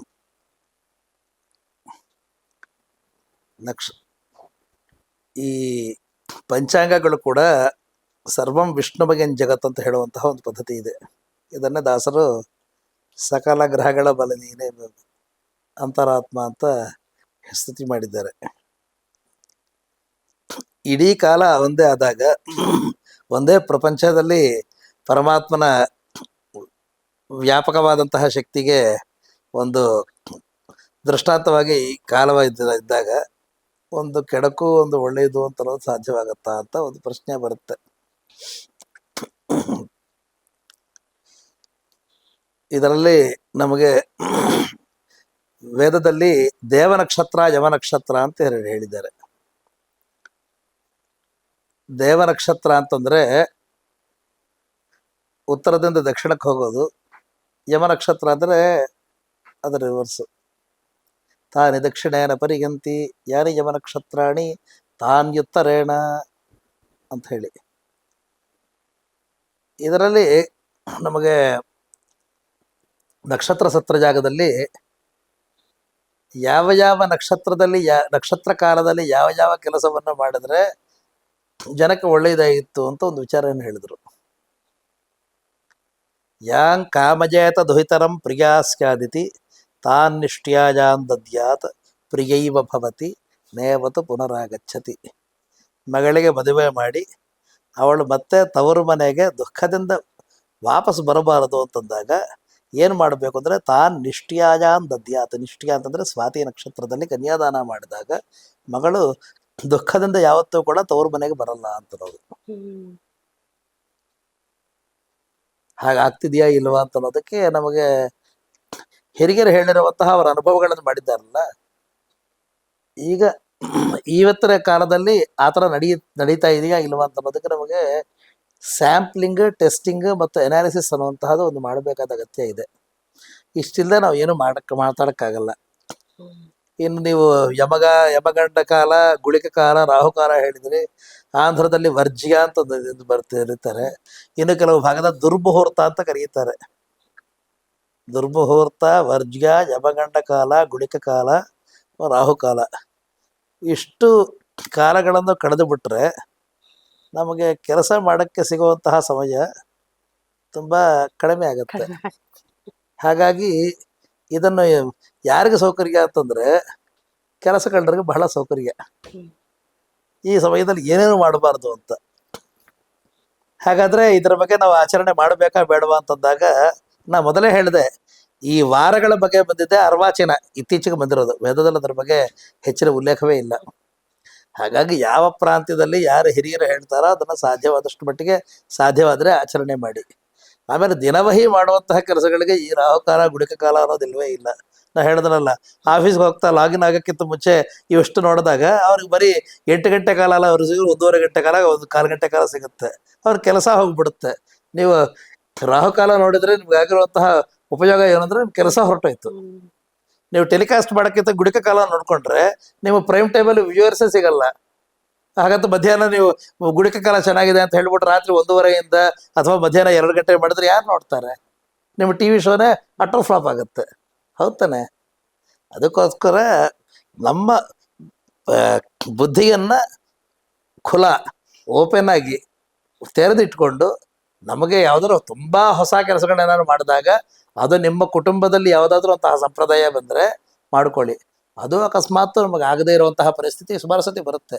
ಅದಕ್ಕೆ ಹಿರಿಯರು ಅದು ಹೇಳಿದ್ದಾರೆ, ವಿಪ್ರವಾಕ್ಯನ್ ಜನಾರ್ದನ, ನಮಗಿಂತ ತಿಳಿದಿರುವಂತಹ ಹಿರಿಯರು ಯಾರಿದ್ರೆ ಅವ್ರು ಈ ಸಮಯದಲ್ಲಿ ಈ ಕೆಲಸವನ್ನು ಮಾಡಪ್ಪ ಅಂತ ಹೇಳಿದ್ರೆ ಹಿರಿಯರ ನಮಸ್ಕಾರ ಮಾಡಿಕೊಂಡು ನಿಮ್ಮ ಕೆಲಸವನ್ನು ಮುಂದುವರಿಸಿ ಅಂತ ಹೇಳಿದ್ದಾರೆ ಹೊರತು ಈ ರಾಹುಕಾಲಕ್ಕೋಸ್ಕರ ನಿಮ್ಮ ಕೆಲಸಗಳನ್ನು ಕೆಡಿಸ್ಕೊಳ್ಳಿ ಅಂತ ಯಾವ ವೇದದಲ್ಲೂ ಹೇಳಿಲ್ಲ, ಯಾವ ಶಾಸ್ತ್ರದಲ್ಲೂ ಕೂಡ ಹೇಳಿಲ್ಲ. ತಪ್ಪಿ ಟೈಮ್ ತಪ್ಪಿದ್ರು ಅದಕ್ಕೆ ಕೊರಗೋ ಅವಶ್ಯಕತೆ ಇಲ್ಲ ಅಂತ, ಅದನ್ನ ಕೊರಗಬಾರದು ಅಂತ. ನಿಮಗೆ ಬೆಂಗಳೂರಿಗೆ ಹೋಗ್ಬೇಕು ಅಂತಂದ್ರೆ ಟ್ರಾಫಿಕ್ ಜಾಮ್ ಆಗೋ ಸಮಯ ಕೆಲವೊಂದು ಸೂಚನೆ ಮಾಡ್ತೀವಿ. ಆ ಟ್ರಾಫಿಕ್ ಜಾಮ್ ಆದಾಗ ಒಂದು ದಿನ ಕಡಿಮೆ ಆಗಬಹುದು, ಒಂದು ದಿನ ಜಾಸ್ತಿ ಆಗಬಹುದು. ಒಂದು ಹಿಸ್ಟಾರಿಕಲ್ ಎಂಪೈರಿಕಲ್ ಎವಿಡೆನ್ಸ್ ಮೇಲೆ ನಾವು ಪ್ರಾರಂಭ ಮಾಡಿ ನೋಡ್ರಿ, ಗೂಗಲ್ ಮ್ಯಾಪ್ಸ್ ಅಲ್ಲಿ ಇವತ್ತಿನ ದಿನ ಇಷ್ಟೊತ್ತಿಗೆ ಹೊರಟ್ರೆ ನಿಮ್ಗೆ ಇಷ್ಟ ಆಗುತ್ತೆ ಅಂತ ಒಂದು ಹೇಳಿದ್ದಾರೆ. ಇದು ಅವರ ಅನುಭವ. ಅದು ಒಂದು ರಿಚುವಲಿಸ್ಟಿಕ್ ವೇ ಅಲ್ಲಿ ಅಷ್ಟೇ ನೋಡ್ತಾ ಇದ್ವಿ, ನೀವು ಅದಕ್ಕೆ ಒಂದು ಸೈಂಟಿಫಿಕ್ ಅಂಡ್ ವೆರಿ ಇನ್ನೊಂದೇನು ಅಂತ ಹೇಳಿದ್ರೆ ನೀವು ಇವತ್ತು ಹೇಳಿರೋ ಮಾತು ಈಗಿನ ಕಾಲಕ್ಕೂನು ನೀವು change is the only constant ಅಂದಂಗೆ ನಾವು ಕಾಲಕ್ಕೆ ತಕ್ಕಂಗೆ ಕೆಲವನ್ನ ಹೇಗೆ ಚೇಂಜಸ್ ಮಾಡ್ಕೊಂಡು ಅದನ್ನ ಅಳವಡಿಸ್ಕೊಳಕ್ಕೆ ಅನುಕೂಲಕರವಾಗುವ ಹಾಗೆ ಆಮೇಲೆ ತಮಾಷೆ ಏನಂದ್ರೆ ಈ ಸ್ಟ್ರಕ್ಚರ್ಸ್ ಎಲ್ಲ ಪೂರ್ತಿ ನಾನು ಹೇಳ್ತಿರೋದಲ್ಲ, ವೇದದಲ್ಲೇ ಹೇಗೆ ಬದಲಾವಣೆ ಮಾಡ್ಕೋಬೇಕು ಅಂತ ಹೇಳಿದ್ದಾರೆ, ಕಾಲ ಸಂಸ್ಕಾರವನ್ನು ಹೇಳಿದ್ದಾರೆ. ಇವತ್ತಿನ ದಿನ ಏನ್ ಮಾಡಿದ್ರೆ ಚೆನ್ನಾಗಿರುತ್ತೆ ಅದನ್ನ ಮುಂದಿನ ಜ್ಯೋತಿಷ್ಯದ ಗ್ರಂಥಗಳಲ್ಲೇ ಯಾವ ಯಾವ ಸಂಸ್ಕಾರ ಇದು ಮತ್ತು ಬಹಳಷ್ಟು ಗಹನವಾದ ವಿಚಾರ ಇದೆ. ಸಾಯನ ಪದ್ಧತಿ, ನಿರಗನ ಪದ್ಧತಿ ಅಂತ ಎರಡಿದೆ. ಆ ನಿರಗನದಲ್ಲಿ ನೋಡಿದಾಗ ನಿಮಗೆ ಇವತ್ತಿನ ದಿನ ನಿಮ್ಮ ಸಂಕ್ರಾಂತಿಗೆ ಮೂರು ವಾರ ಹಿಂದಕ್ಕೆ ಬಂದ್ಬಿಡುತ್ತೆ. ಯಾಕಂದ್ರೆ ಅವರ ಅಬ್ಸರ್ವೇಷನ್ಸ್ ಪ್ರಾರಂಭ ಮಾಡಿದಾಗ ಆವತ್ತಿನ ದಿನ ಆಗಿತ್ತು. ಯಾವುದು ಪ್ರತಿ ತಿಂಗಳ ಮಿಡ್ ವೀಕ್ ಅಂದ್ರೆ ಸುಮಾರು 13ರಿಂದ 17ರವರೆಗೂ ಸಂಕ್ರಮಣಗಳಾಗ್ತಿತ್ತು. ಇವತ್ತಿನ ದಿನ ಸೂರ್ಯನ ಈ ಸಂಚಾರ ಇದೆಯಲ್ಲ, ಇದು ಕಾನ್ಸ್ಟೆಂಟ್ ಆಗಿರಲ್ಲ, ಇದು ಒಂದೇ ತರ ಸ್ಟ್ಯಾಟಿಕ್ ಅಲ್ಲ, ಅದು ಡೈನಮಿಕ್. ಅದು ಈ ಡೈನಮಿಕ್ ಆಗಿ ಗ್ರಹಗಳ ಈ ಆರ್ಬಿಟ್ರಿ ಮೂವ್ಮೆಂಟ್ಸ್ ಇದೆಯಲ್ಲ, ಇದರಲ್ಲಿ ಸ್ವಲ್ಪ ವ್ಯತ್ಯಾಸ ಬರುತ್ತೆ. ಆಗ ಆ ನಿರಗನ ಪದ್ಧತಿಯಲ್ಲಿ ಅವ್ರು ಹೇಳ್ತಾರೆ, ನಿಮಗೆ ಸಂಕ್ರಮಣ ಆಗ್ತಾರೆ 22ನೇ ತಾರೀಕು, ನಿಮ್ಗೆ ಸಾಲ್ಸ್ಟಿಸ್ ಅನ್ನೋದು ಏನಿದಿರೋ ವೆಸ್ಟರ್ನ್ ಅಲ್ಲಿ ಹೇಳ್ತಿದ್ದಾರೆ, ಅದು ನಮ್ಮ ಪದ್ಧತಿ ಅಂತ. ಅದಕ್ಕೋಸ್ಕರ ರಾಷ್ಟ್ರೀಯ ಪಂಚಾಂಗದಲ್ಲಿ 22 ದಿನ ಮುಂಚೆ ಹೊರಟೋಗಿರುತ್ತೆ. ಸೊ ನಿಮ್ಗೆ 24 ಅಂದ್ರೆ 3 ವಾರ ಮುಂದಕ್ಕೆ ಬಂದ್ಬಿಟ್ಟಿರುತ್ತೆ. ನಿಮ್ಮ ರಾಷ್ಟ್ರೀಯ ಪಂಚಾಂಗ ಮತ್ತು ಟ್ರೆಡಿಷನಲ್ ಪಂಚಾಂಗಗಳಲ್ಲಿ ವ್ಯತ್ಯಾಸ ಇದೆ. ರಾಷ್ಟ್ರೀಯ ಪಂಚಾಂಗ ಅನ್ನೋದು ನ್ಯಾಷನಲ್ ಎಫೆಮರೀಸ್, ಸೆಂಟ್ರಲ್ ಗವರ್ಮೆಂಟ್ ಒಂದು ದುರ್ಗಣಿತ ರೀತಿಯ ಒಂದು ಮಾಡಿ ಹೋಗಿದ್ದಾರೆ, which corresponds to the human eye. ಒಂದು ಟೆಲಿಸ್ಕೋಪ್ ಅಲ್ಲಿ ನೋಡಿದಾಗ ನಿಮಗೆ ಗ್ರಹಗಳ ಸಂಚಾರ ಗೊತ್ತಾಗತ್ತೆ. ಆದ್ರೆ ಕೆಲವು ವಿಚಾರಗಳನ್ನ ನಾವು ಅನುಷ್ಠಾನಕ್ಕೆ ಬಿಟ್ಬಿಡ್ತೀವಿ. ಭಗವದ್ಗೀತೆ ಒಂದು ತುಂಬಾ ಒಳ್ಳೆ ವಾಕ್ಯ ಹೇಳಿದ್ದಾರೆ, ಲೋಕ ಸಂಗ್ರಹ ಮೇವಾಪಿ ಸಂಪಶ್ಯನ್ ಕರ್ತುಮರ್ಹಸಿ. ಯಾವ್ದಾದ್ರು ಈ ಪಂಚಾಂಗವನ್ನು ಯಾತಕ್ಕಾದ್ರೂ ಒಳ್ಳೆ ಕೆಲಸ ಮಾಡಕ್ ನೋಡ್ತೀವಿ. ಯಾರಾದ್ರೂ ಇಂತಹ ದಿನ ಒಳ್ಳೆ ಕೆಲಸ ಮಾಡ್ತೀವಿ ಅಂತ ಹೇಳಿದಾಗ ನೀವು ಅದನ್ನ ಲೇವಡಿ ಮಾಡಿ ಒಳ್ಳೆ ಕೆಲಸವನ್ನು ಯಾಕೆ ನಿಲ್ಲಿಸ್ತೀರಿ? ಈ ಒಮ್ಮ ಏನೋ 10 ಜನಕ್ಕೆ ಊಟ ಹಾಕ್ತೀನಿ, ಯಾರೋ ಇವತ್ತಿನ ದಿನ ದಶಮಿ ದಿನ ಇದೆ, ನಮ್ಮ ತಂದೆಯವರ ಒಂದು ಹುಟ್ಟುದಬ್ಬ ಅಂತ ಹೇಳಿ ಮಾಡಿದ್ದಾರೆ. ರೀ, ಇವತ್ತು ದಶಮಿನೇ ಅಲ್ಲ, ಯಾತಕ್ಕಲ್ಲ ಅಂತ ನಾನು 2.5 ಪೇಜ್ ಲೆಟರ್ ಬರೆದು ಅದ್ರ ಮೇಲೆ ಟಿವಿಯಲ್ಲಿ 4 ಉಪನ್ಯಾಸ ಮಾಡಿ ಆಕೆ ಮಾಡೋ ಅನ್ನದಾನವನ್ನು ನಾಯಕ್ ಕೆಡಿಸ್ಲಿ? ಏನೋ ಒಳ್ಳೆ ಕೆಲಸ ಮಾಡಕ್ ಹೊರಟಿದ್ದಾರೆ ತಾನೆ, ಮಾಡ್ಲಿ ಬಿಡಿ, ಸಂತೋಷ. ಲೋಕ ಸಂಗ್ರಹ ಮೇವಾಪಿ ಸಂಪರ್ಕ. ಯಾರಾದ್ರೂ ಒಂದು ಒಳ್ಳೆ ಕೆಲಸವನ್ನು ಮಾಡಿದಾಗ ಅದನ್ನು ನಾವು ಗೌರವಿಸೋಣ. ಆಯ್ತು, ಏನೊಂದು ಮಾಡ್ತಿದ್ದಾರೆ ಒಳ್ಳೆ, ಅಷ್ಟೇ ಹೊರತು ನಿನ್ನ ವಿದ್ವತ್ತನ್ನ, ವೈದುಷ್ಯವನ್ನ ಎಲ್ಲವನ್ನೂ ಉಪಯೋಗಿಸಿ, ನಿನ್ನ ಲಾಜಿಕ್ ಅನ್ನು ಉಪಯೋಗಿಸಿ ಆಗುವಂತಹ ಒಳ್ಳೆಯ ಕೆಲಸಗಳನ್ನ ನೀನು ತಡೆಯಬೇಡ ಅಂತ ಭಗವದ್ಗೀತೆಯಲ್ಲಿ ಸ್ಪಷ್ಟವಾಗಿ ಹೇಳಿದ್ದಾರೆ. ಹಾಗಾಗಿ ನೀವು ರಾಹುಕಾಲದಲ್ಲಿ ಯಾವುದೋ ಪೂಜೆ ಮಾಡ್ತೀರಿ, ಸಂತೋಷ. ಅವರು ಕೇತು ಕಾಲದಲ್ಲಿ ಇದು ಮಾಡ್ತಾರೆ, ಸಂತೋಷ. ಇವರು ಸೂರ್ಯಗ್ರಹಣದಲ್ಲಿ ಮತ್ತೊಂದು ಮಾಡ್ತಾರೆ, ಸಂತೋಷ. ಒಳ್ಳೆ ಕೆಲಸವನ್ನು ಮಾಡಿ ಪಕ್ಕದವ್ರಿಗೆ ತೊಂದರೆ ಕೊಡಬೇಡಿ, ನೀವು ಕಷ್ಟ ಪಟ್ಕೋಬೇಡಿ, ಇಷ್ಟ ನಾನು ಹೇಳೋದು. ತುಂಬಾ ತುಂಬಾ ತುಂಬಾ ಒಳ್ಳೇದು. ಅಂಡ್ ಈಗಿನ ಕಾಲಘಟ್ಟಕ್ಕೆ ತುಂಬಾ ಬೇಕಾಗಿರುವಂತಹ, ಅವಶ್ಯಕವಾಗಿರುವಂತಹ ಮಾತನ್ನ ಹೇಳಿದಿರ ಗುರುಜಿ. ತುಂಬಾ ತುಂಬಾ ತುಂಬಾ ಧನ್ಯವಾದಗಳು. ಸೊ ಹೇಗನ್ನಿಸ್ತು ಇವತ್ತಿನ ಎಪಿಸೋಡ್? ನಿಜವಾಗ್ಲೂ it was an I opening ಅಂತ ಹೇಳ್ಬೋದು. ತುಂಬಾ ವಿಷಯಗಳನ್ನ, ಗೊತ್ತಿಲ್ದಿರೋ ವಿಷಯಗಳನ್ನ, ಹೊಸ ವಿಷಯಗಳನ್ನ ಕಲ್ತ್ಕೊಂಡಂಗಾಯ್ತು. ನೀವು ಕೂಡ ತಿಳ್ಕೊಂಡ್ರಿ ಅಂತ ಅನ್ಸುತ್ತೆ. ಈ ಎಪಿಸೋಡ್ನ ನಡೆಸ್ಕೊಡ್ತಾ ಅವ್ರ ಜೊತೆ ಮಾತಾಡ್ತಾ ಇರುವಾಗ ಇನ್ನೂ ಮಾತಾಡೋಣ, ಅವ್ರು ಹೇಳ್ತಾ ಇದ್ರೆ ಇನ್ನೂ ಕೇಳ್ತಾ ಇರೋಣ ಅಂತಾನೆ ಅನ್ಸ್ತಾ ಇತ್ತು ನನ್ಗಂತೂ. ಸೊ ನಿಮ್ಗೂ ಹಾಗೆ ಅನ್ಸಿದೆ ಅಂತ ಅನ್ಕೊಳ್ತೀನಿ. ನಿಮ್ಗೂ ಎಲ್ಲರಿಗೂ ಇಷ್ಟ ಆಗಿದೆ ಅಂತ ಅನ್ಕೊಳ್ತೀನಿ. ಸೊ ಇಷ್ಟ ಆಗಿದ್ರೆ ಈ ವಿಡಿಯೋನ ಲೈಕ್ ಮಾಡಿ, ಶೇರ್ ಮಾಡಿ, ನಮ್ಮ ಚಾನೆಲ್ನ ಸಬ್ಸ್ಕ್ರೈಬ್ ಮಾಡಿ. ನಮಸ್ಕಾರ.